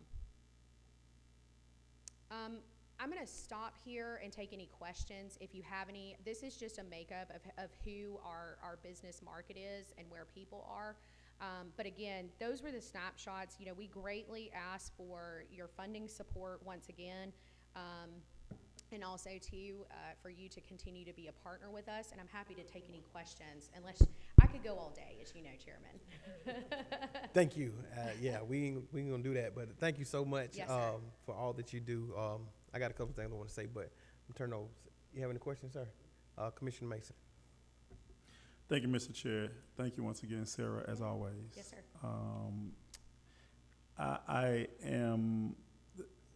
I have a passion for economic development, as I have stated so many times, and a lot of people know that it has become a part of even the work that I do as a commissioner, because I believe that it's vital to our community that we focus on economic development. A couple questions I had. You talked about the difference between the commercial and the industrial, where it was at 22%, versus the residential development, which is 71.15%. So looking at that, and we've kind of had this conversation before, we haven't had a follow-up in a while, but where are we, if at all, and this may even be something that our county manager can kind of help tap into as well, and I don't know if we've shifted our focus. I know for a long time when we were really growing, maybe from an industrial space. That's kind of where our focus was. That was what we were focusing on. But then we kept hearing a lot of residents saying, well, hey, I know we're focusing on the industrial piece of our development, but are we focusing on some of our smaller retail when it comes to development. And so have we by any chance somehow begin to now start having some focus because our average household income has increased a little bit? Are we now in a position where we can continue to focus on the industrial, but also somehow strategically be able to focus on the smaller retail and really get and not to say that the retail that we have isn't great, because I think it's all great because it adds value to our community, but are we getting some more diversity when it comes to our smaller retail? Yeah, no, that's a great question, and thank you for asking that. As you know, I mean, economic development is cyclical, right? And so it's really the chicken or the egg of what we play with. So for us, you know, as you saw in one of my previous slides, our median household income had to go up to be able to offer these amenities like you speak of. And so we've done that by bringing the industrial pocket up, which is our main manufacturers, to offer the wages that we have now. I always say it, now we can have nice things, right? Because we can start to afford businesses like you're talking about. I'm not sure if many of you know, but I will share, because I think he was a great asset to the office. And so Asher Dozier was with us as VP of Economic Development. He went to a wonderful job at UGA. We're super excited about us being here and then him going on to an incredible job. But the gentleman that we've brought in now, for that reason, in the office, the board was very intentional. Our recruitment effort was very intentional. He has a small business background for those points. He worked in the industry previously, was an executive at BD, worked at Kelly Products, but he and his wife have a very successful small business here in Covington that, again, for that purpose, because I think we're ready to look at our entrepreneurs that are here, that are established, that have maybe one business and looking to make the second one, right, and to grow to the next piece or a franchise. Or we're also looking at that to exactly what you said. We're on the map, we're on the market now to say, look, we can go and have other amenities, maybe a diversification of amenities, and be able to really capture those. We're working with also the downtown city of Covington to look at their complete master plan, to think about a larger product here. We're also looking back with Shana and the team and the Chamber of Commerce with your development services about pockets of where those can go that are already commercially laden. We've done research into your zoning codes for that reason, to understand where assets will be. And so I appreciate Shana's team to be able to let us in to see that. And then lastly, I'll say, through a lot of all of our economic development work, we are close with the Chamber of Commerce, right? So economic development purposes come through there as the business and trade and the industry works with them. And Debbie and the team is going to start bringing in the UGA Small Business Development Center here 2 times a month. So we're going to start fostering this as a free service. Never before have we really been able to have where they would come multiple times in a month, right?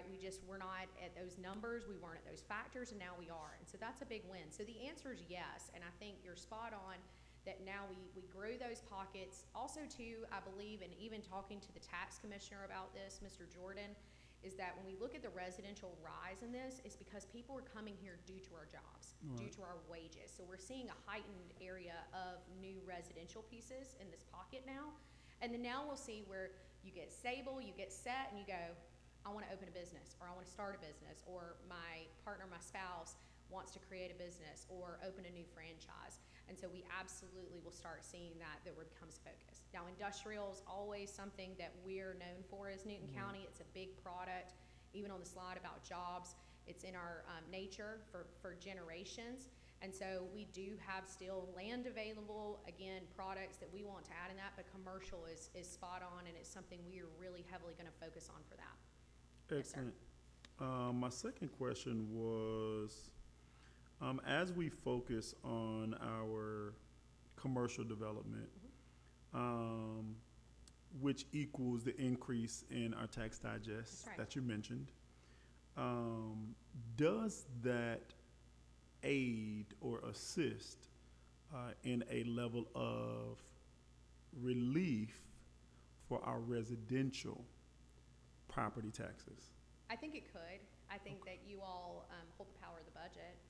to be able to think about and do so. But I also will make sure that while, that could be an aid, but I would caution that there are still infrastructure needs. Yes. Right? Yes. And correct. so things that you and I've discussed that I'm so glad that, especially on the west side of town, that y'all pushed through to get the Salem Road project, working the Alman Road project to relieve road congestion.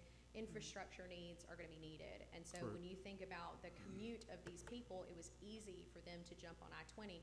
We want to make the ease of ability to go to a restaurant, to go to the other side of town, or to Covington or vice versa, anywhere, to make it ease. And that comes with infrastructure. So absolutely, I think that's why I bring up these two pockets showing in that, and I think we want to take clearly the burden away off the residential. That shouldn't be that big of a focus in this, and that's our goal to work on. But I think it comes back to you all and making sure that that balance of a budget. So. Right, Great question. and the beautiful thing is that in some conversations that I'm having with some of our,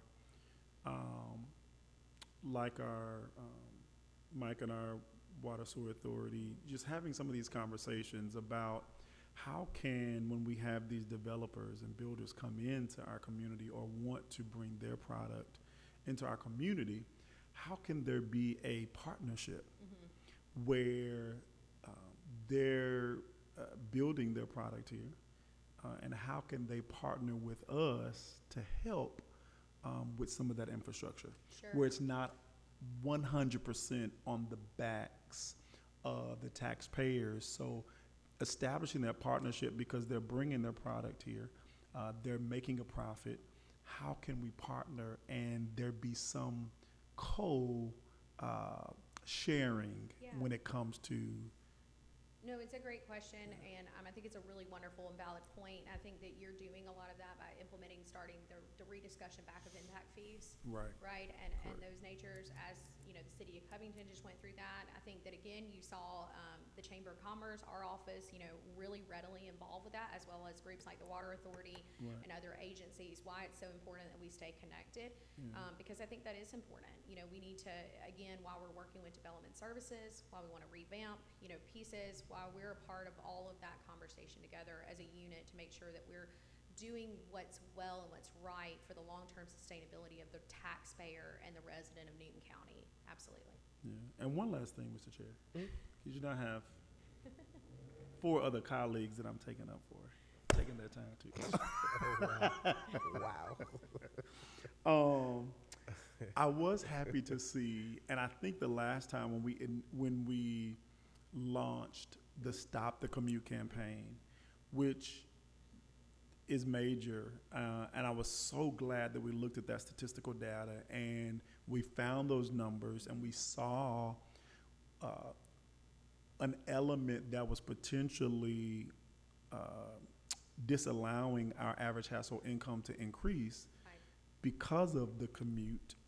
And so I think when we initially talked, it was over 40,000, but it looks like now it's down to 37. It is. So it's reducing, and we are seeing that due to the new jobs that are being brought in, but also too, I think the help that you all have made here is that, so often we don't speak about some of our industry partners. And it's important that we really talk about them and celebrate them and talk about what great jobs they have here. Now, talk about the county jobs because they're wonderful too, but we want to make sure that we talk about our private partners as well also, and that's helped. I will be reaching back out to you, thank you, and I just want to say thanks to Amanda and the HR team and the leadership here of the county manager and even the chairman always, and you all, that you include us, right? So we participate in Family Fun Day. We come to those activities, the movie nights, things of that nature.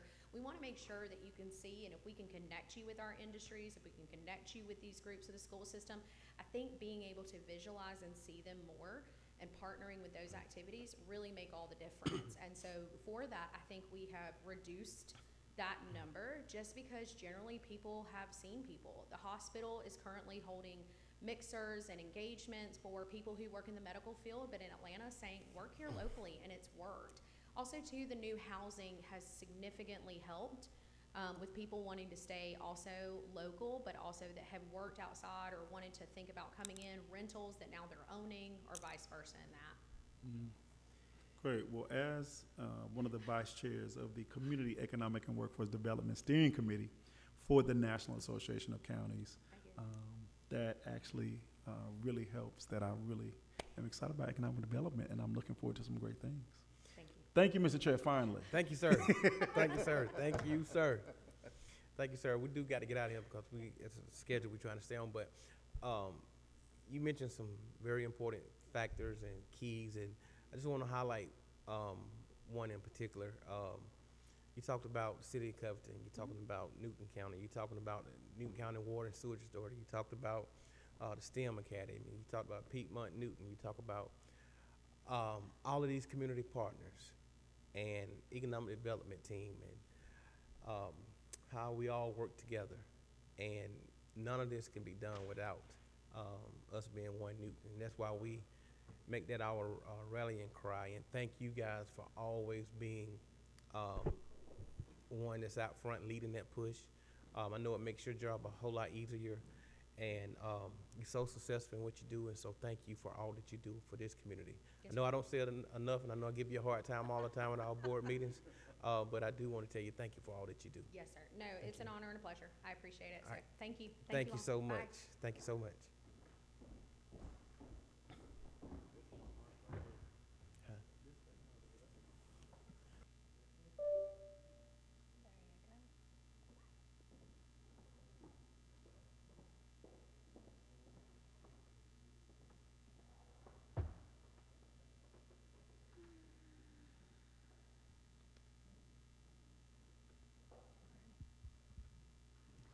All right, we're going to move on to our next presentation now, which is going to be the Newton County Health Department, and their request for FY25 is going to be $300,000, which is an increase of $112,450 from the FY24 budgeted amount.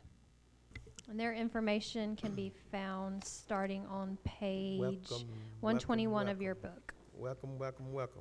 How you doing today? I'm good, Chairman. So good to see you, Commissioners. Great to see you again. Good to see you. Joseph is handing out. We always like to give you Doing guys all right, something, Joseph? you know. Doing good. Um, Good, good. So Thank you, sir. our request before you today is to increase our funding to almost the level of funding that we had in 2007.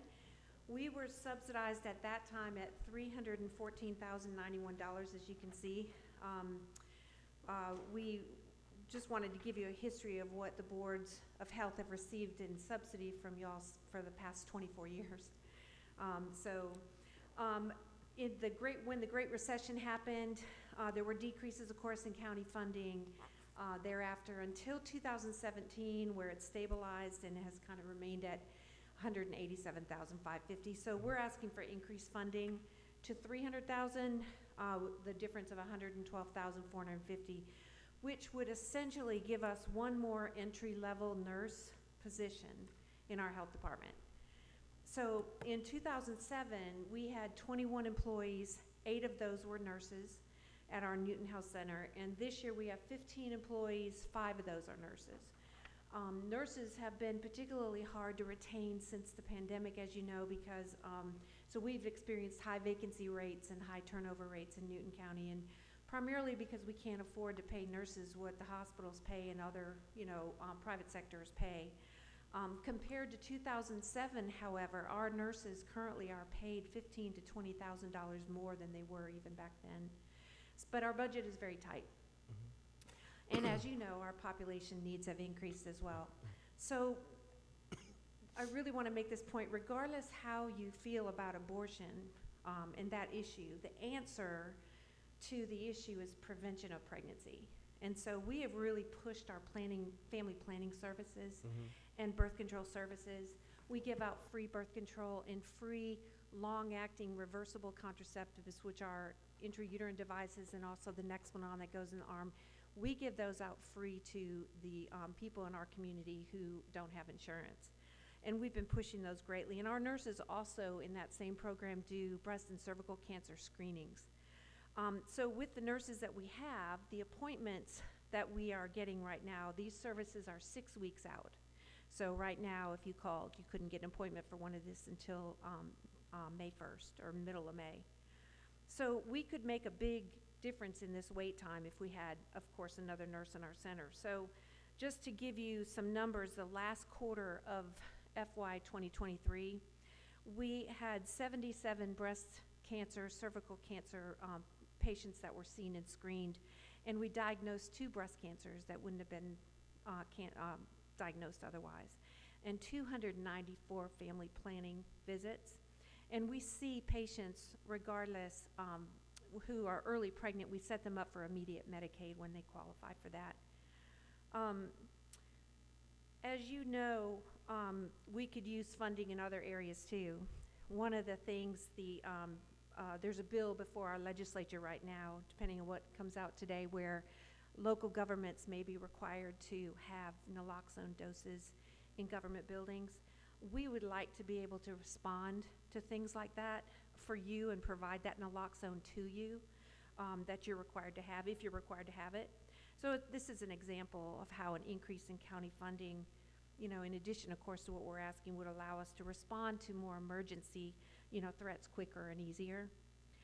Another initiative we've talked to the boards of health about is a nurse home visiting program for women and infants who would be seen at periodic times after they deliver for up to the first year postpartum. And that will be really helpful in lowering the rates of maternal and infant mortality. So we've reached out to Piedmont Newton and trying to get access to their postpartum floor, which is taking a little bit longer than we thought. Used to be easier when it was just Newton Hospital and not part of Piedmont, but in any event, it's harder to acquire that now, but we would need obviously more funding in order to do that too. But we would really like more funding to support all of these things, you know, if we could, but for now, we're just simply asking you for an entry-level nurse position to help us meet that with more and to help reinstate some of the funding that we've received in the past. So any questions? Thank you, thank you. Any questions, Commissioner Mason? Mr. Chair, no, sir, no questions. Thank you, Dr. Arona, for being here and for being a major asset to not only Newton, but to Gwinnett and Rockdale, to our whole health system. Thank you for what you bring to our community. Thank you and so for the much. level of leadership that you provide. I appreciate you. Thank you. You're very welcome. I tell people all the time, you're gonna go down in history. Be in the face of you're gonna be in the face of the pandemic, the person who got us through the pandemic. That's right. And it's gonna be Dr. Arona. She got us through. Well, listen, thank you so much for all that you do, and thank you for caring about these communities that you serve. Great. Thank you Thank so you. much, Commissioners. Thank Good you. to see you.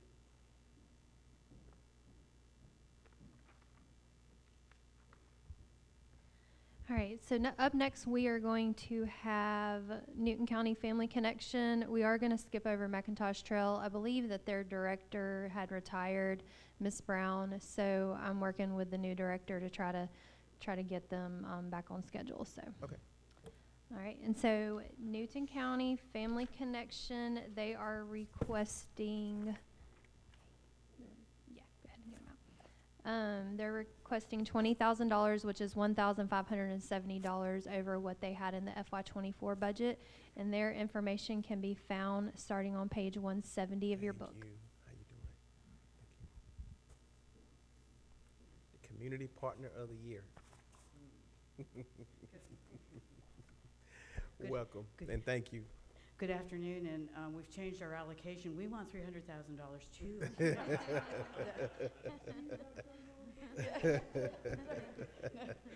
Actually, we just adore the work of the Public Health Department and appreciate. I know how hard they work, and we love working with all the members of them.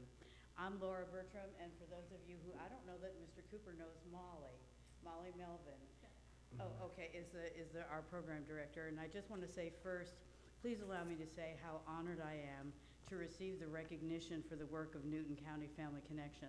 Our organization is only one of many, both large and small in Newton County, that work to partner with our families and make change. The award is for all of us and comes as a direct result of our being asked and being available in 2018 when Chairman Baines and the Commission formally, and I think for the first time, included those of us who speak for those of us who can't have any voice. And we're so honored to be part of that strategic 5-year plan. Thank you. we got to interact with leaders in a way we had not been able to do before. And so we were able to develop trusting friendships that helped us share the importance of considering not only the needs of our citizens, but the strengths of many of our citizens, and make that part of the plan. So we're here today to demonstrate in a concrete way the picture of how Newton County Family Connection. And I think that's just because there was some confusion amongst the commissioners on how we did operate. The money that we will receive will go to salaries, and by the end of this, you will know why. Georgia Family Connection is the state organization to which we are responsible. They have identified 3 different ways a county collaborative is able to operate. The first is issue focused. You can see that best in the Athens community, which is highly sophisticated. They operate multiple strategy teams, multiple leadership. It's focused on high school graduation, and because the county understands the value of the families who live in their numerous low-income communities, they allocate $1 million per year to pay only for neighborhood leaders to facilitate community engagement within their own communities for their strategies. That is a huge value for someone who, for people, we keep wanting them to participate and we keep offering them, you know, like a $25 gift certificate. That is real investment into improving the lives of children and families. I'm not asking for that. The second is program-based, and these are appropriate for smaller counties, and in our region, we have many that are rural. These counties have fewer resources, and they rely on Family Connection funding to provide specific limited services within with a single staff member. The third is partner engagement, and that's where Newton County Family Connection falls. In a community such as ours, with limited local resources, and as one of the largest counties in the state, our community falls just in that resource gap between Athens and Atlanta. So we must learn to work with what we have. And we have learned that the best way we can do that and expand the impact of local services is to connect partners for collaboration. At the same time, Newton County Family Connection is small enough and flexible enough that we can respond collaboratively and efficiency for community needs. And I'll bring you to Molly, who will walk you through the packet. So if you'll turn to your timeline, that's the second, it is the stapled piece. I would like to bring some highlights just so that you have an understanding of how we have progressed from the beginning of the organization through developing partnerships that have specific community scale outcomes. If you'll start at page 5, don't want to take you all the way back to the back, but want to bring you to what I would consider close present. That page shows that in 2018 and 2019, we were working on large-scale health and literacy initiatives. What you see on your page is not the total of our work during that time frame, but it is the highlights. If you'll turn the page to 6, 2020, enter COVID-19. As the community began to shut down, we were identified as an essential service for 2 reasons. First, we had been identified as the chair of our Complete Count Committee for the 2020 census, and secondly, due to our ability to disseminate health-related information broadly throughout the community through established communication channels.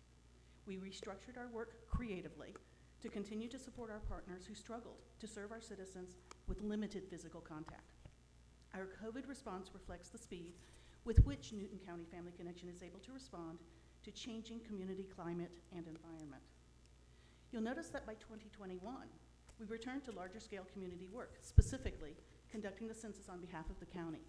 Our work, with county support, yielded a 67.5% self-report rate, the 19th highest in the state, all without the ability to access our citizens for door-to-door canvassing.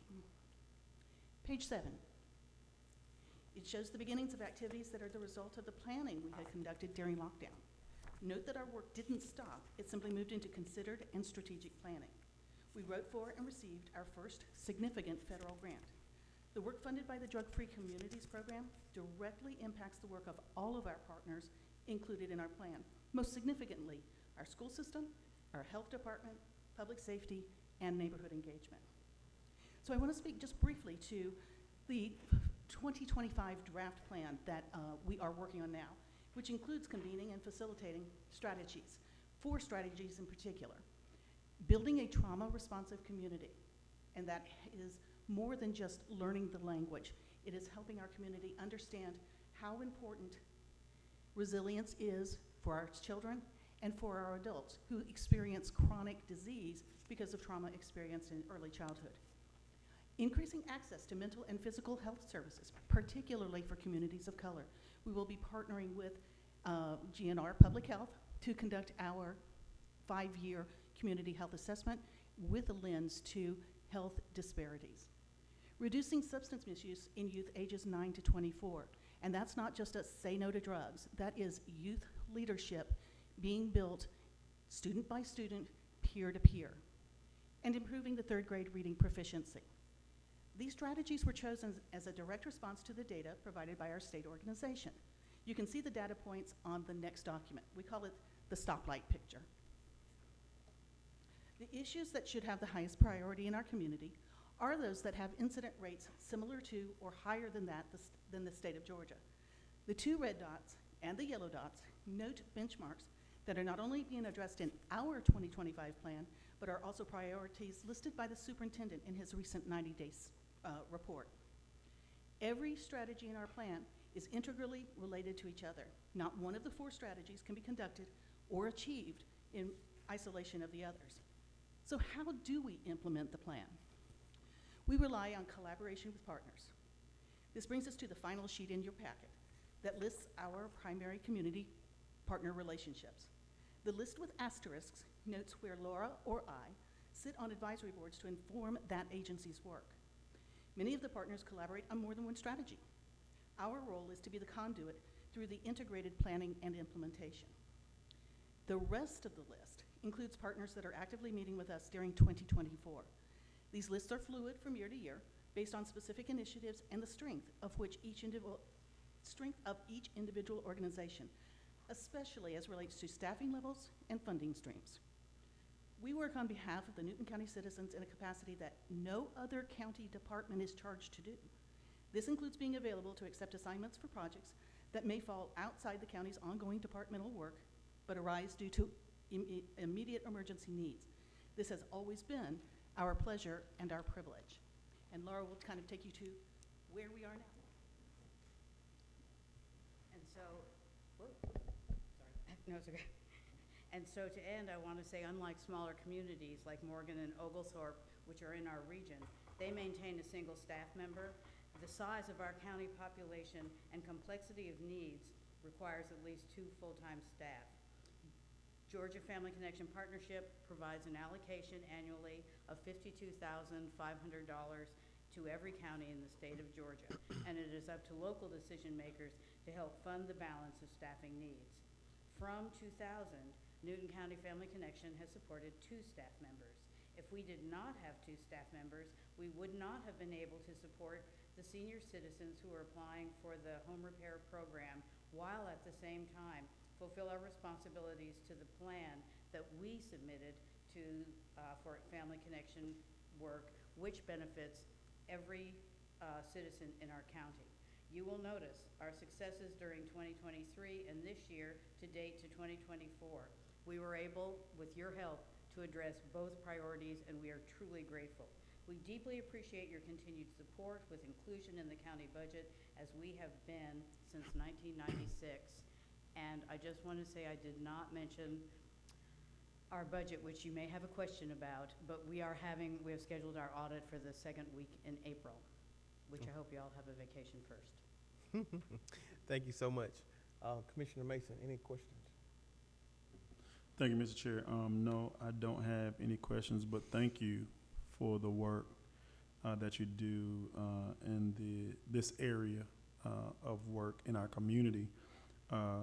We need Family Connection. We need what you do. And so we just want to say thank you for what you do for our community. And I'm just ecstatic about all of the stakeholders that you all have partnered with, and how they're really helping come together in our community to really do this work and to address the concern that we do through Family Connection. So thank you. You guys are the best. We appreciate all of you. Thank you so much again, and we greatly appreciate all that you do. And Thank this you. is available, shall I send it via email for everyone else to look at their leisure, or do we care? If you choose to. Okay, Yeah. I shall send it to Miss Jackie. and All right, so thank you. Susan. Thank you. Thank you much.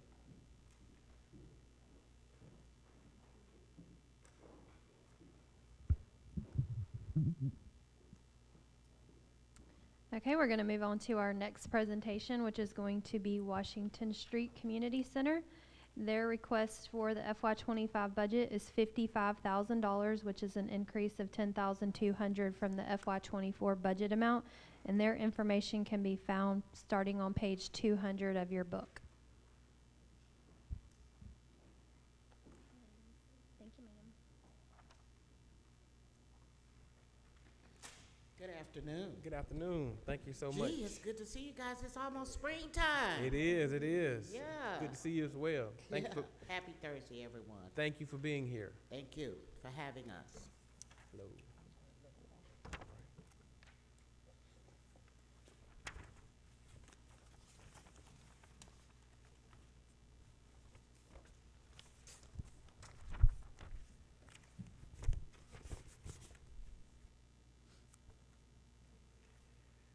Well, I must report that things are alive and well at Washington Street. As a matter of fact, I just left a building full of noisy children for after school, but actually we've been having a terrific year. Good. And I do want to say that thanks to people like Family Connection, for whom we also are very much partner with, it keeps us in alignment with what's really going on in our county. We get to see the real numbers of what's actually the challenges and achievements that we've made over time. If you guys have been listening, and I know you have, then Newton County, we still have a serious issue with people who live below the poverty level. We still have a problem or challenges with working individuals and families. And that's where Washington Street comes in. We provide after-school care for our children immediately following school. We work with children. We've seen some stuff this year that is really sort of coming to forefront, in which many of our children are slowly progressing in school as they should. There should be greater achievement percentage-wise in terms of grade levels, reading abilities. This was the first year that I really witnessed students who were in the 3rd grade that did not know how to read. We were just looking at documents yesterday of kids who really their penmanship is deplorable. We have more to do as a community in helping those kids who struggle in school. But aside from that, we'd like to think that we're some of the change makers, that we're making a difference in helping to tackle that particular problem. In particular, we have designed our program so that we give more to the intervention for children than we are in just giving them a fun place to be after school. We really do focus on helping to raise their intellectual level, as well as those specifically having to do with reading and math. And to do this, we have to group our children in areas in which they can learn and feel comfortable with learning, and are matched with kids who are learning at their particular grade level. However, what we have seen is improvement in those students. Those who attend our program for 30 days or more will see a significant increase in their abilities to learn in school. That has to do with behavior. It has to do not just with grades. It has to do with healthy environments for them. And we are really taking a look at the whole picture of where students are and families are.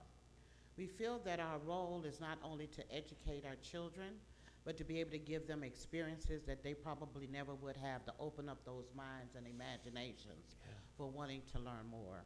I've shared with you some of the facts of the Washington Street Community Center thus far, and we're looking pretty good. We're actually looking forward to summer camp. We've already have over 50 children enrolled and counting. We'll have to say no to some of them. However, we're going to take the majority of those because we want to serve those kids in our community that really needs to have that type of enrichment during summer months that also continue to keep them connected to what they need to be about in terms of their school and education. But we do know that summer camp offers us the affordability and the opportunity to expand those minds in different ways. It gives us a chance to focus and zoom in on some areas of exposure for our children that will help them be better engaged about wanting to improve their own lives. So, enough said, we still continue to have many, many community partners and opportunities for those partners to come and share with us and for us to share with them. Our focus next year, or this year, is we've begun a focus of reaching out for community groups. We feel that not just Washington Street Community Center can be the only hub that serves some of our children who really need our help. And although we can only serve so many at Washington Street Community Center, we realize that we've got opportunities to serve children that exist in other neighboring communities, such as the Covington Housing Authority and the Nelson Heights community. So we're working in partnership with them. We want to help develop a uniform platform that can be used as a guide for all up-and-coming community centers here in Newton County. So therefore, we presented you with our budget. I'm not going to go over it. Hopefully, it explains, it's self-explanatory about that, but we are asking for an increase over the past 3 years. We feel it's time. The economy really demands that funding, we need to have an increase in funding. So therefore, we've presented our budget to you this year, and I thank you for giving me the opportunity. Thank you so much. Commissioner Mason, any questions? Questions? Thank you, Mr. Chair. Thank you, Ms. B, Thank you. for the amazing work that you do in our community, and it definitely deserves an applause because of the hundreds of children that you are able to positively impact and affect in a major way. This is our future. Yes, They are our future, and to be able to get them at an early age to really help develop them to become who they are called to be is an amazing work. And so thank you for what you do. The additional 10,200, and I think this is where I'm seeing it, is it to address or the offset the program expenses, stipends, program office, janitorial supplies. I'm not sure exactly what the 10,200 will help, but I'm wondering, is that what it's for? Yes. Okay. Of those program items and the Yes. snacks, food that, local bread used to be. Yeah. Almost fine. My wife reminds me of And we that tried to quite give often. kids, they could, food sandwiches 3 days a week. So that's a lot of money for a snack that's the much higher rate.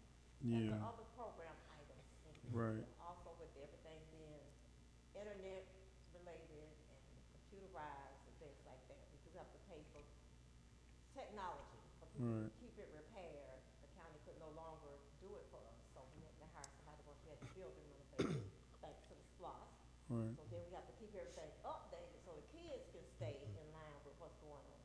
So those, it's just basic increases on the things that we're already doing. It's not overly, but it's needed in order to keep functioning and being able to improve the kids and expose them to the things that they're facing for the future, which is technology. Great. Well, that was my only question. Thank you, Mr. Chair, and thank you, Ms. And Beacon. again, I just wanted to make another note too, because I didn't do it, and so I feel that I need to do that, and that is to mention the fact that we've teamed up and partnered up with TaylorMade. TaylorMade, we feel, was a very important step for us because it helped us to add capacity building to our program. And whereas we serve young people, they're serving the big people. So they leave us, and we leave them. We put them in good hands with TaylorMade. You'll hear more about them later. Thank you, and that's what I was going to say. You know, y'all are doing such a wonderful job. Not only are y'all providing these services for our youth like that, but you're partnering with TaylorMade and people like Resilient Women. They're able to come and see what y'all doing and help the community in other ways, and it's just so amazing. Okay. Thank y'all for being that hub. Okay. And thank you for what you're doing so much. Thank you, and we just say, watch our dust. Thank you so much.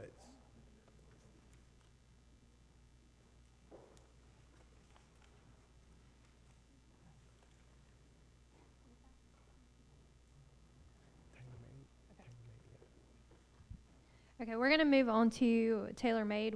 Since they're already here, so we're gonna skip over DFACS and library and come back to them when they get here. TaylorMade they were one of the ones who submitted a request via our website, so their request is the maximum amount that we do allow for the 501c3s per policy, which is $2,500. And their information can be found starting on page 298 of your book. Hello. Good afternoon, Commissioners, Chairman. How you doing today? Thank you so much for allowing us to present before you today. I'm Darnell Taylor. I am the Executive Director of the TaylorMade Foundation, and I have here with me our Program Coordinator, Mr. Stefan Roberts. You doing all right today? Yes, I am. How about yourself? You having a great day today? Yeah, so far so good. Good, good, good. So glad we were able to present a little bit earlier behind our partners, so we're Good. thankful about that. The TaylorMade Foundation was established in 2018, and we are a resource for education and training for the Newton County community. And we offer our services through 3 different programs. We have our Adopt an Elder program, where we pretty much go into the nursing homes and just provide them with companionship. A lot of them are aging alone in the nursing homes, so we're just providing them companionship there. We also have our Helping Hands program, which is for our adult learners ages 18 and over. And in partnership with the Washington Street Community Center, we've been able to offer them mental wellness workshops, as well as financial literacy workshops where they learned about budgeting. And we have upcoming digital literacy workshops where those in attendance will actually walk away with free laptops once they complete the workshops. So we're here today to present our 3rd program, which is our baby, the TaylorMade University. And as Ms. B stated earlier, we are the teen resource operating inside of the Washington Street Community Center. So we serve students ages 13 through 17, so it's pretty much the 8th through the 12th grade. And we're providing them with workshops. We currently have 18 students in the program, and we're providing them with workshops, career readiness, college prep. We have enriching field trips, entrepreneurship, etiquette, financial literacy, health and wellness, leadership, personal and professional development, STEM, and we also have a very huge component of volunteerism where we ask our students to work with us in the community, just giving back and helping out partners in the community to do their jobs and serve the community as well. We have an upcoming summer enrichment program where we have 23 students on the waiting list, and we're pretty excited about it. We're offering them classes in basic electrical work, basic home repairs, basic mechanics, basic plumbing, entrepreneurship. They'll be making chocolate, and at the end of the workshop, they actually have to present a business that they've created, a chocolate business that they've created. So we're pretty excited about that as well. Makeup classes, skincare classes, and also nutrition. And we do this work so that we are able to be an intervention for the teen students who may be at risk of risky behaviors if they're unsupervised after school, and also, during the summer hours. And so a lot of times we find that students who are from low-income families don't get to be a part of enrichment programs because of the cost. And so we've been able to provide our services for free for these few years. And we're at the point now where we actually have to start charging because of the supplies and because our numbers are growing. We started out with 10 students. Now we have 18 students in the program, and we're expecting 40 students this summer. So, wow. Yes, sir. Our participation, our numbers are growing, like I stated. Our students are thriving academically as well as socially. We have the students who are bullied at school, who may suffer from mental illness challenges. And so we've just created this safe space for them to just come and be themselves and just feel like they're a part of something special. And so we've seen them actually change before our eyes to one point where they were just like shy and reserved and they'd mumble into like that until that they're speaking up. They're raising their hands to volunteer with us outside in the community. So we believe that we're making a really great impact. And the students, they're bringing their friends along. They're bringing their siblings along to join the program. So we believe that we're making a pretty good impact with the students. And we're making sure that they're more prepared for college, as well as workforce and just life in general.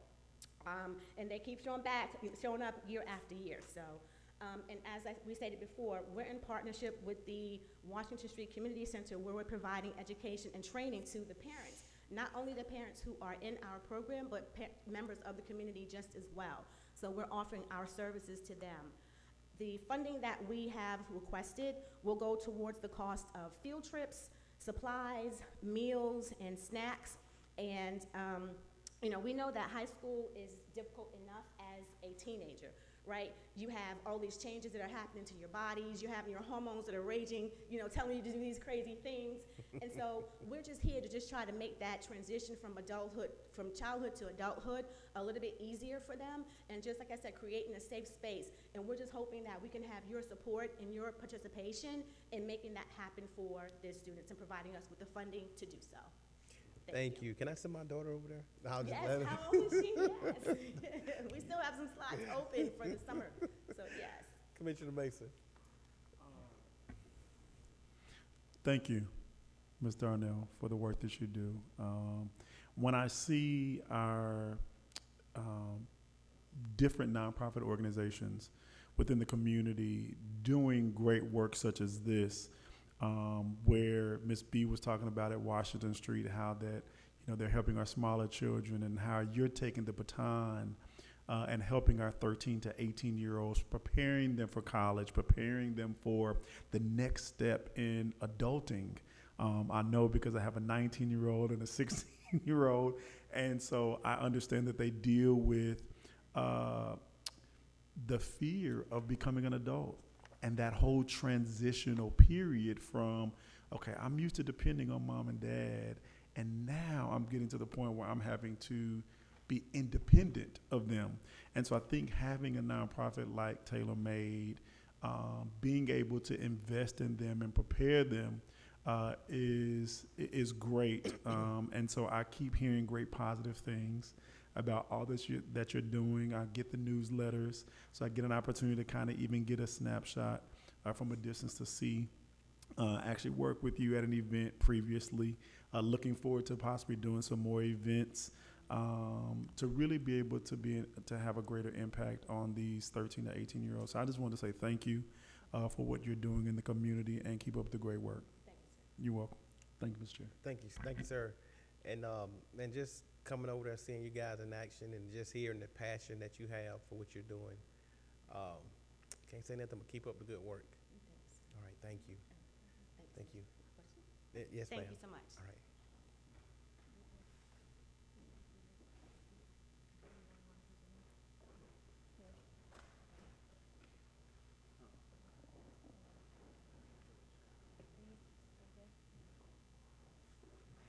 I think next is Resilient Women. Mhm.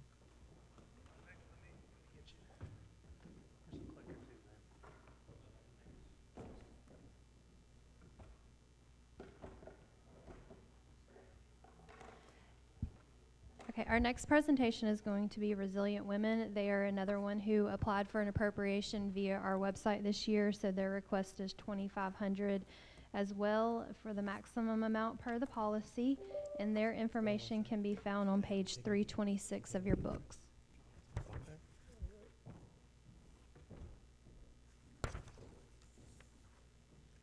Good afternoon. Good afternoon, sir. Much obliged on the behalf of Resilient Women. I want to first go over the details of the breakdown for the budget that I just gave you the papers of. Stable down to $2,500, then we'll have some extra expenses of $995. But as a board, we've decided to kind of add a event every year because we don't have a full-time we don't have full-time employees. Everybody's part-time. We kind of just have to do things when we get the chance to. So this year we're going to do the back-to-school event, the trunk or treat, which we did with the county last year, and we're going to try to add a mental health awareness walk. And I think that kind of speaks for itself when the budget is there. You have any questions about the budget? Any questions, Commissioner? No, sir, I don't have any questions. Okay. Okay, okay. And leading to the presentation, is it just, okay, gotcha. Skip all that. That's,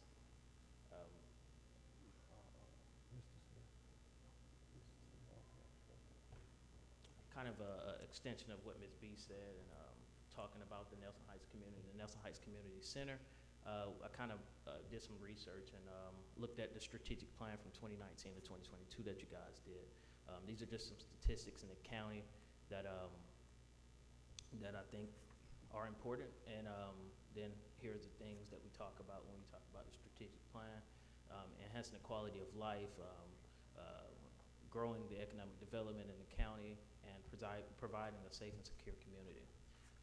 Within that, these are the programs that we think align with the strategic plan and will be well to implement into the Newton County. The Nelson Heights Community Center. I'm sorry. And we could table this discussion right here, but I just wanted to make the initial announcement for funding for those programs, and they're there, and they have descriptions here. The kit I sent to Ms. White, so she has all the descriptions on what we look to do with those programs. Thank you, sir. Yes, sir. Any questions? All right. Thank you, and thank you for what you guys are doing. I know you're partnering with Viewpoint Help too on some things. So thank y'all for thank y'all for making a difference in the community. Thank you so much. Of course. All right. Thank y'all.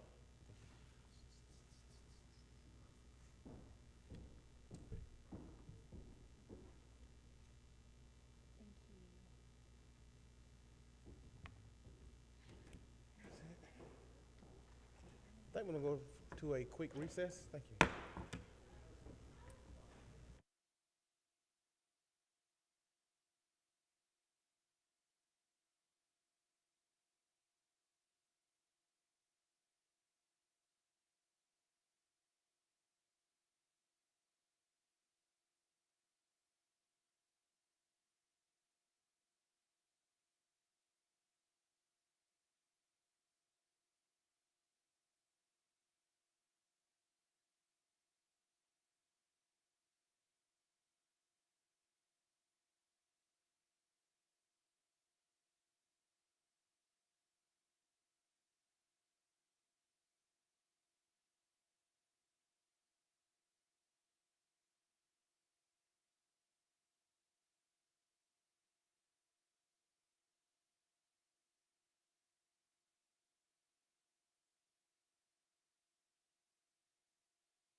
Thank you.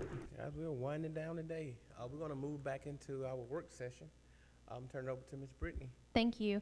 Our next presentation is going to be Newton County DFACS. Their request for the FY25 budget is $109,619, which is what they received in the FY24 budget. So there is no change, and their information can be found on page 261 of your notebook. Thank you so much. Greetings and welcome.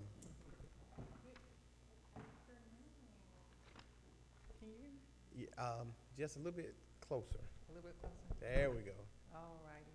So I am Kenya Wooden. I'm the county director with Newton County DFACS. I've been in Newton County for 3 years.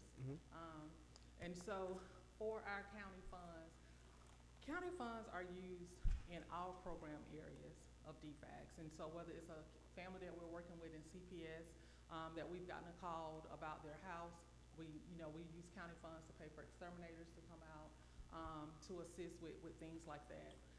We use county funds for just today. We have a youth that is aging out. He's turning 18. He's decided that he wants to go into the military. And then there's stuff that I learned today about the military. Like he had to have $50 in cash. Well, I can't just give out cash, but we took up donations in the office and we gave cash. But if it was my son that was going out into the military or going off to college, we would have a family party. We would have a get-together. Yeah. And so we use county funds to purchase him things like, we got a big bag today. We got like soaps, deodorants, stuff to send him off with. Supplies. Underwear, t-shirts, socks, and all of the stuff. Yeah. We chipped in and we bought pizza, got his favorite snacks, just all of the stuff. He didn't know anything about it. We decorated the office. But that meant something to him. And so we use funds for things like that, things that our youth don't have because they don't have a family to send them off. He don't have anyone besides the staff. And so we have to make it a point to try to do things like that for our kids that are in foster care. We use county funds for what we call like unusual medical. We know that with insurance will cover things, for an example, braces. Some of our youth have some challenging behaviors, right? And so I don't know how she did it, but she somehow broke most of the brackets off of her braces, but insurance wouldn't pay for that because we just put the braces on. And so I talked to the board, our DFACS board, and they approved for us to use some of the county funds to get to get that fixed for her. And so it's things like that. We have a wonderful board. I have no issues getting in contact with anyone on our board. They're very responsive to us and to our needs. And so it's just a variety of things that come across my desk that families need in the community to be successful. And for our children that are in state custody to have all of their needs met. Because we know like the foster care per diem that foster parents get is very limited, right? And it only covers basic needs. And we want our children to feel like every other child. And so we had a young man, because of the age that he came into foster care, he doesn't qualify for independent living because he'll be 18 next month and he recently came into care. And so if he was in care and he qualified for independent living, there's portions of money that's set aside for kids of that age, but he doesn't qualify for it, but he wanted to go to the prom. And so we used the county funds to make sure that he had a tuxedo and looked nice and had everything he needed for the prom. It's the little things that people don't think about that goes a long way with these funds, because if we didn't have the county funds, a lot of that stuff comes out of our own pockets as DFACS staff. And so it is very, very helpful because everybody knows if you work for the state, you don't make a whole lot of money. And so when you're looking at case managers that would have to be, pulling from their pockets for stuff like that, it makes a difference to be able to talk to the board about things. Staff appreciation. We use county funds to help support in that area too, so that everyone feel appreciated for the work that they do, because our work is 24 hours, 7 days a week. It don't stop at all, right? And we receive calls middle of the night, early morning, holidays, weekends, it doesn't matter. And so showing a little appreciation goes a long way. We try to support things that's happening in the community. So for an example, Prevent Child Abuse, Rockdale Newton, they have like the next month is Child Prevention Month, and so they have their walk, and so we'll participate in that. We participate in the Domestic Violence Task Force walk that they have out here every year. We participate in those things. We partner with the Sheriff's Department and do a big back-to-school event every summer. And that goes a long way. That serves the whole entire community, whether they have cases with us or not. It serves the whole community. I don't know. We wouldn't be able to do anything if we didn't have the county funds. We wouldn't be able to really, really, truly support people the way that they need support. Sometimes it's families that's trying to get on their feet, and sometimes we use funds for that, helping people pay rent, helping people pay utilities, things of that nature, to prevent children from coming into foster care. So we kind of use the funds in ways that we can prevent them from entering the system if we can help. And typically in situations like that, we always sit down with families, we do a budget.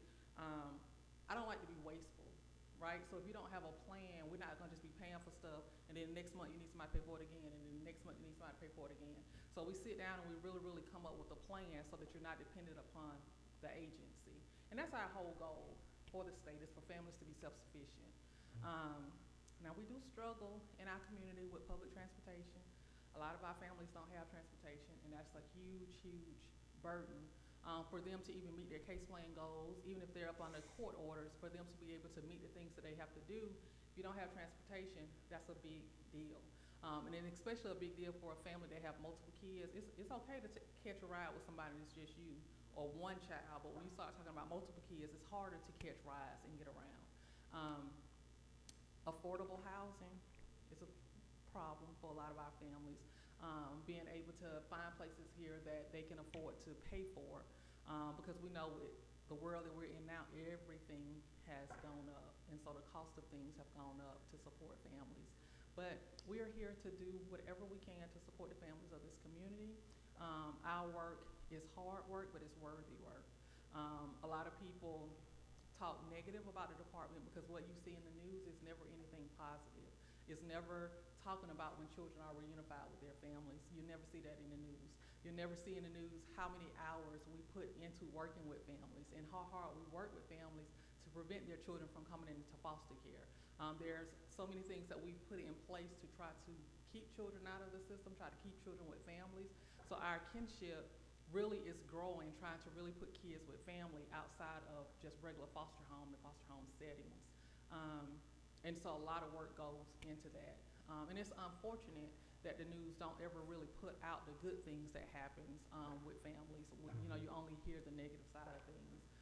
And so I personally make it my personal mission to always be the opposite of what is put out on TV, right? So even if you watch a good movie and it's dealing with social services, it's always the negative tone to it, right? And so I really, really try to stress to staff that it costs us nothing to be kind, right? To each other and to the families in the community. Even when they don't want our help, we're here to help, and that's the purpose of us. And so that's DFACS. It's I can say this, that it has taken like 3 years, but we are fully staffed. Knock on wood. Yay. That lasts for a while, right? And then I have had some staff that has stayed on. So for the first time, I was able to promote up 2 case managers to a social services specialist 2, because they have been here for 2 years. They have good, positive performance reviews, and they are very active in training and does a good job in their work. And I was also able to promote a supervisor up to an administrative position. Newton County has never had 2 administrators. And so now I have an administrator for foster care and administrator for CPS, which that helps a lot with the work. Wow. So. Listen, thank you so much. Commissioner Mason, you have anything? Thank you, Mr. Chair. Thank you, Ms. Wooten, for this work. It's outstanding because, like you said, we want to do things to prevent our children from getting into the system. And I think if we can take the funding that we have to be able to invest in them so that we can prevent that, I think it is amazing work. I'm glad to hear you're fully staffed. I'm glad to hear good feedback on the DFACS board. And so I'm glad that they're in support and they are supporting you and our DFACS department. And so thank you for your continued work, and just keep doing the great work that you're doing. Thank you. You're very welcome. And I'd just like to add thank you as well. Hearing you and your testimony, it brought back memories because my first professional job was in social services, state government. So I understand that it's a very noble deed, and you hit the nail on the head. They never talk about reunification. They never talk about when that child or when that family has completed their case plans. So I understand the day-to-day struggles, and I understand that the reward is truly in the work that you do, and it's a ministry. So thank you for what you do. Thank you so much. It takes a person with a special heart, and sounds like you have that special heart, so thank you so much. Thank you. All right, have a great one. Thank you. Mm-hmm.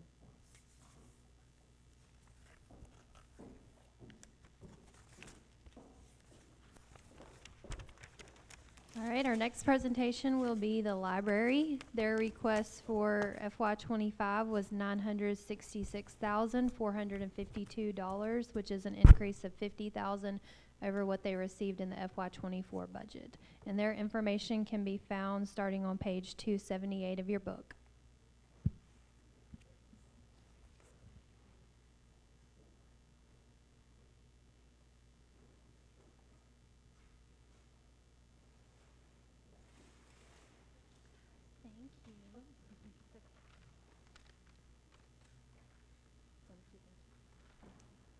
Good afternoon.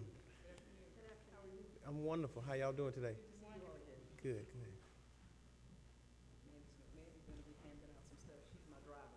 Oh, okay. I'm gonna let you bring that mic down some. So We're short people, right? yeah, I'm letting. We are definitely challenged.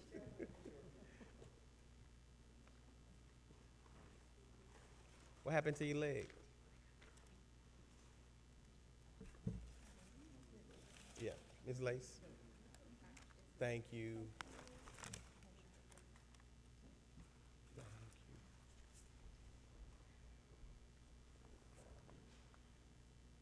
She didn't hear me.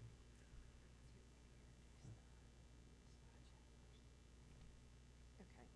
Good afternoon, Commissioners. Thank you so much for allowing us this opportunity to speak with you today, this afternoon. I'm Carol Moss. I am on the Board of Trustees for the Newton County Library System, representing District 5. Also, I'm a school teacher, so I'm very familiar with libraries and the benefits that they have for children and all, citizens. As you know, libraries receive their primary funding from county taxes or grants. Grants are normally used for specific reasons, but we heavily rely on you, our Board of Commissioners. I think we all can agree that the library is a very vital part of any community, whether it be provide a safe haven while serving our youth, a good place for them to go to educate themselves, to further their education. Also providing books to encourage literacy as well as adult literacy, and allowing older adults to stay engaged in a rapidly moving digital world. Please consider and keep in mind all the endless benefits of your local library. It is a place for all citizens to go. They play a fundamental role in society, creating lifelong learners and providing resources that further the advancement of literacy in the community. We have wonderful children's program at the library that we bring in lots of youth from the community from all parts of Newton County to come in, and they can participate in story times, crafts, projects. Also, it's available for our older students to come in and work on research projects, or just actually further their reading on a topic they may be trying to pursue in their career. We also offer a genealogy room where people can come in and dig and research and have access to those types of tools as well. We have a video, a slideshow that we would like to play. These are also members of the Board of Trustees, we have here with us, and then we have Lace, our director, Mhm. Mandy. And we would just like to present a slideshow to kind of show what we represent, what we do there. So.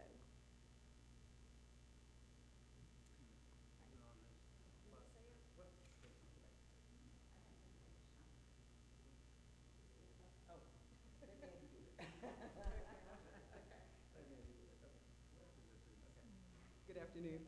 Good afternoon. I'm Lace Keaton. I'm the library director.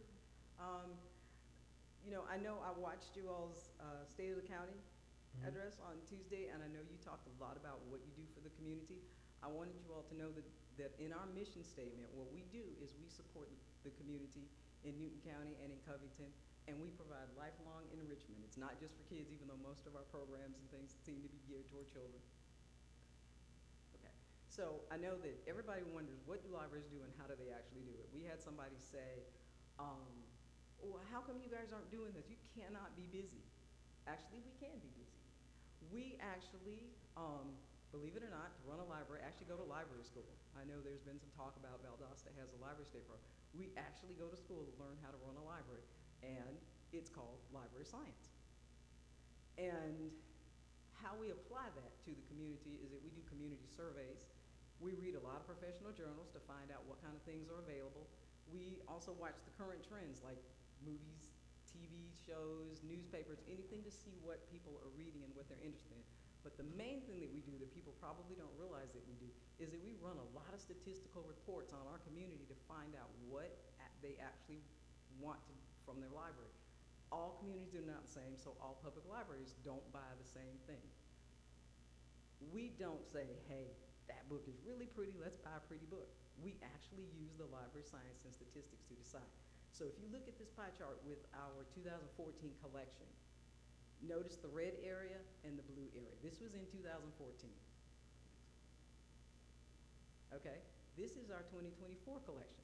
Notice that the red got smaller, the blue got smaller, but now there's the green, which is 2010 to 2019, and 2020 to 2029. So we're adding new current materials all the time based on what's out there in the world and also what our patrons are actually asking us for. And we use those statistics and that science so we can tell you what were the top books that the people in Newton County actually are interested in. And you notice most of them are children's books or actually adult fiction books. This is something really interesting, and we gave you all, these are literacy kits that we give. They're little craft kits, and we also put in, you know, letters of the alphabet that correspond with the craft kits. This is something that was left over from COVID. When our library was closed, we were like, how do we, you know, keep people engaged with what's going on at the library? They could pick up holes, but we were like, the kids aren't coming to programs anymore. So we started these little kits back in 2020, 21, and people would drive up to curbside to get their library books, and we would give them to the kids. Well, a lot of libraries across the country were doing that, but at the end, when it was over and the libraries were open again, people were like, oh, this is over. Our community said, where are your kids? We want more kids. So we were like, oh, okay. So we give out at least 350 per month, and we had to cap it because we probably could spend our whole budget on these kids. What else do we do? Not just that. We have 40 plus other services that we provide. Not just the books, but a lot of other services that we provide as well. And people don't realize this. We're an agency. So we do what other agencies do. We have things like accounting. We have our acquisition, shipping, receiving, annual reports, human resources, legal issues. We have state and federal deadlines. Plus we do our programs. We had over 9,000 people come to our programs. We have one staff person who does our program. And we also work with other agencies. I don't think people actually realize that, but we actually partner with other agencies in the community. Keep Newton Beautiful does a shred day at the library, I'm sure you all know. We work with the school system. We had a summer student for the College and Career Academy. Oxford College helps us pack those kits. The Service Guild helps us when we need help. We've done some things with the Chamber of Commerce, and we started doing the Ask a Lawyer service probably in January this year. So what does that all have to do with our budget? This is an example, again, of the science and the statistics. We spent $102,000 on just materials last year. That means books and DVDs and things like that. We gave you guys a receipt that shows you what the value is, sort of like what the grocery store does. This is how much you save. If the people in Newton County had actually bought those books that we spent the $102,000 for, the value of it is $2.5 million. If we got that, we can run a report that can tell us what our value is for what we spend and what the use is. All right, this is a little bit different. We talked about the books, and we circulate books. That's how many books check in and out. We do transits. I know you guys have heard about Pine, so we have to pack those up, send those out to other libraries, and we also receive transits. We also added 5,400 items last year. Just to do that is almost 700,000 different tasks that our staff has to do. Just to do that, that's not any of the other things I told you all about. None of the administrative stuff, none of that. That is just to keep the books and the DVDs moving. All right, when I started working here, we had 41 staff. We have 14 staff. That's it, and that includes me. That is, we have 9 full-time people, 5 part-time people. That is it. To do all those hundreds of thousands of things that you see, and I just showed you a glimpse of what we do. That's what it is. We spend 60%, just over 60% of our budget on staff, on our staff, benefits, salaries, and wages. So our request has to do with our health insurance. The reason why we ask you for so much, because we didn't know this, but we have state health benefit plan, which is our health insurance. We found out late last year that it was voted that it was going up. So our insurance for our people who are full-time, because only our full-time staff get benefits, it was $843 per person per month. It went up this year to $1,093, and by 2027, it will be over $1,500 a person per month. Okay, the biggest thing with that is that it is tied directly to our teachers' retirement benefits. So we actually cannot pull out, or else we will lose our benefits, because after you retire with TRS, you get to keep your state health benefit plan. We can't get out of it. So our treasurer, who unfortunately, Mr. Turner, who is not here today, he did this chart for us to show that the last time we received a real appropriation from the county was in 2009, 900,000. We received the same 900,000, 6,452, and that's what the inflation is. So it's half, a little bit more than half. So the money just doesn't go as far. And then we have things like our health insurance. We have a really great staff and a really great board who are very supportive of us. And we don't have a whole lot to offer staff when they work at the library in terms of benefits and things like that, because we do everything ourselves. We get appropriations, local and state, and then we have to do with it what we can do with it. So it's really important that we are able to actually keep our health benefits for our staff. So I just want to say thank you for supporting us all these years. We very much appreciate it. And if you have any questions. Thank you so much. Commissioner Mason, have anything? Yes, sir. Thank you, Mr. Chair, and thank you, Ms. Keaton, for the presentation, and thank you, board, and thank you, staff, for what you do to provide the services in our local communities when it comes to libraries, our library system. And I'm sure you all have probably heard, but of course it's out on social media. Why aren't the libraries open? And so I just saw your slide in regards to how many staff you have. And so I don't know if our community knows or understands the manpower that it takes to be open for a certain period of time. And so hopefully, as board, as staff, as our executive director, even as the board of commissioners, we can all come together and do a better job of educating our residents to say, this could be a reason why. And maybe you can speak to that just a little bit, because I know with the library being in District 2, in my district, I get a lot of it. Commissioner Mason, why isn't it open? Why isn't it open? And so if you can just speak to that, just so that people kind of know why maybe the library isn't as open as often as maybe our residents would like to see it. Right. Yeah, we feel the same way. we wish we did too. But I can tell you, a public library, you can tell. The more money, the more services. So when you see these big library systems in Atlanta, they have more people, they have more money, they can do more. You know, everybody has shortages right now. But it's hitting us hard too, and we think all the time. But as you can tell, we have a lot of responsibilities, and we just can't say, especially with state and federal deadlines, we can't just say, well, we don't have anybody. We can't do that. So we are actually doing as much as we can with 14 people as humanly possible, because things just keep coming in, and believe it or not, people are using us more and more and more, but we need the manpower and we need the money, because with our insurance going up, that means that's going to be hard to recruit people, to increase the salaries, to do anything. We actually did not know that was coming. That was something that got voted on last summer, and we kind of found out after the vote. But we can only do so much, and basically going from 41 to 14, guess where that money came from to run the library? We reduced the staff to make up the difference in the money that we haven't been getting all these years. It hasn't been keeping up with inflation. So that's basically what it is. We still do a lot of services. We just can't do everything. Right. The more money we have, the more services, and the more people we have. Right.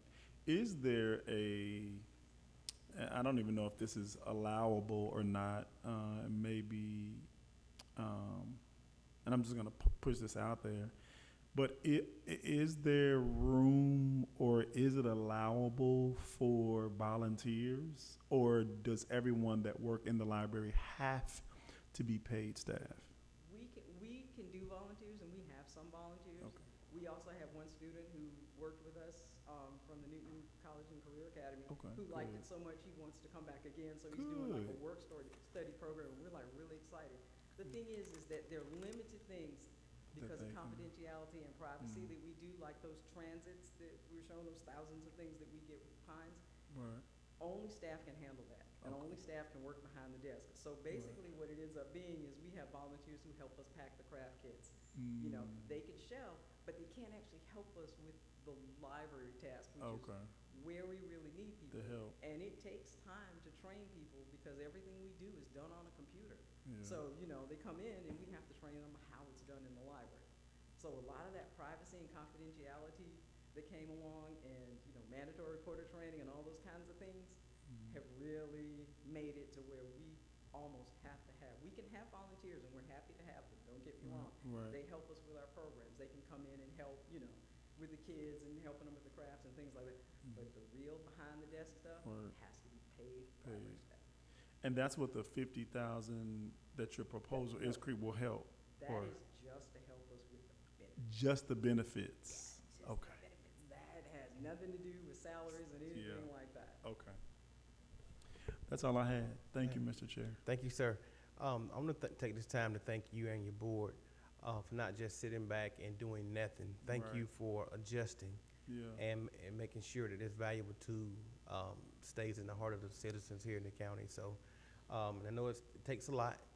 I know you're dealing with a lot with these pay cuts and things like that, and I know you dealt with a lot with COVID too. So thank you for what you guys are doing so much. Thank you. Thank you. Thank you.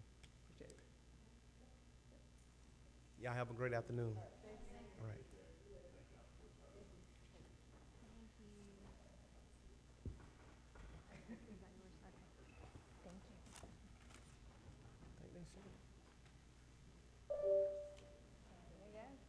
See you later.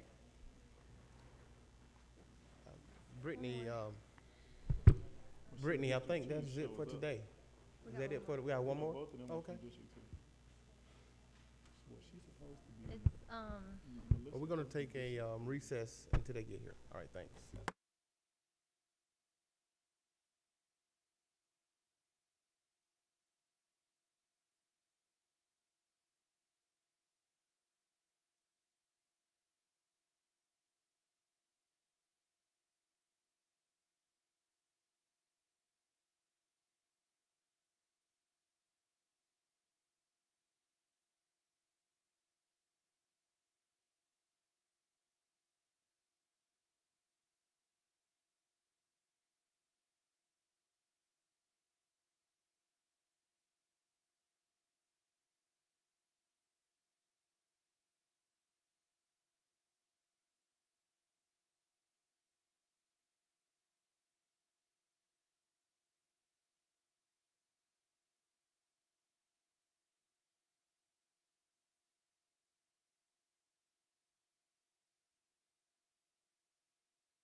Thank you. Guys, we're going to go back into session. Brittany. So we're about to have our final presentation of the day, and the presenter will be Courageous Black Girls. They did submit an application via our website for the $2,500 for the 501c3s, and their information starts on page 340 of your notebook. Come on up.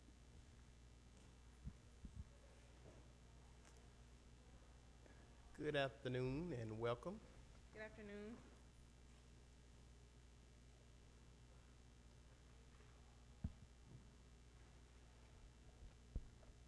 Okay, so I'm just going to give a little background of Courageous Black Girls first. I started my own mentoring program in 2019. I'm originally from Covington, Georgia.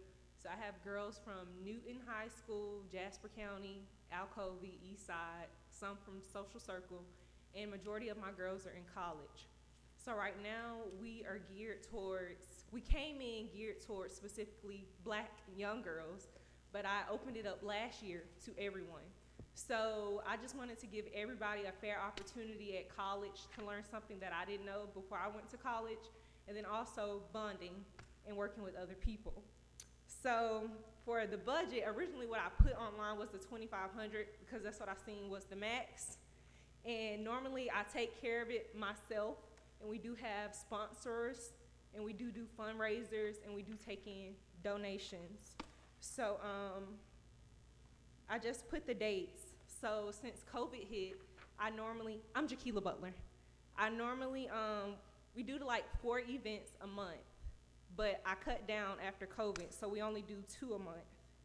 And basically you can see on here, the first event that I have for 2025 is a resume workshop, and then I have a workout event, but I did express it's open to everyone now. So I don't want to limit it to it being certain girls, because I am in a sorority, and I do know people have to try out and they pick and choose. I want my program to be open to everybody, because I feel like everybody should have a fair chance and get to know what's out here in the world.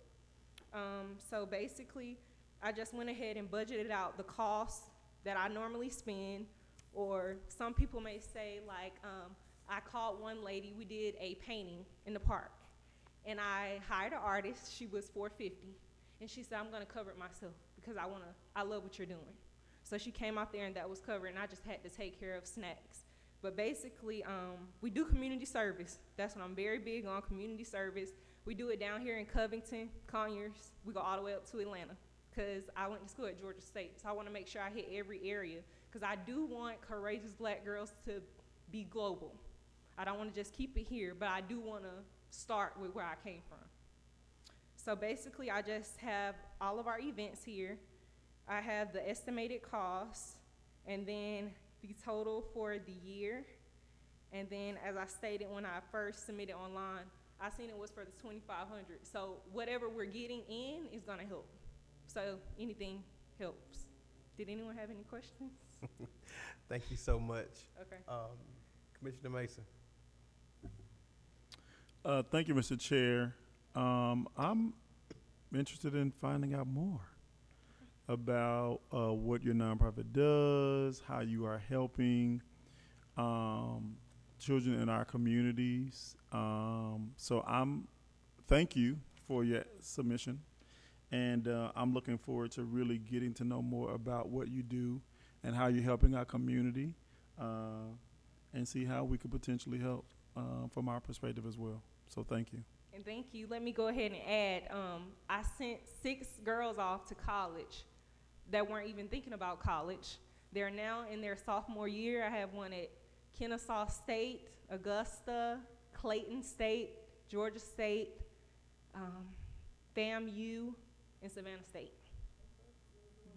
Thank you. That's it, sir? That's it.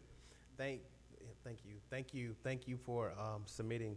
You're doing a wonderful job. I've been following you for a while, and I'm very proud of you. Let me just say that. Thank you. The things that you are doing, just proud. Just proud. Thank you. Thank you.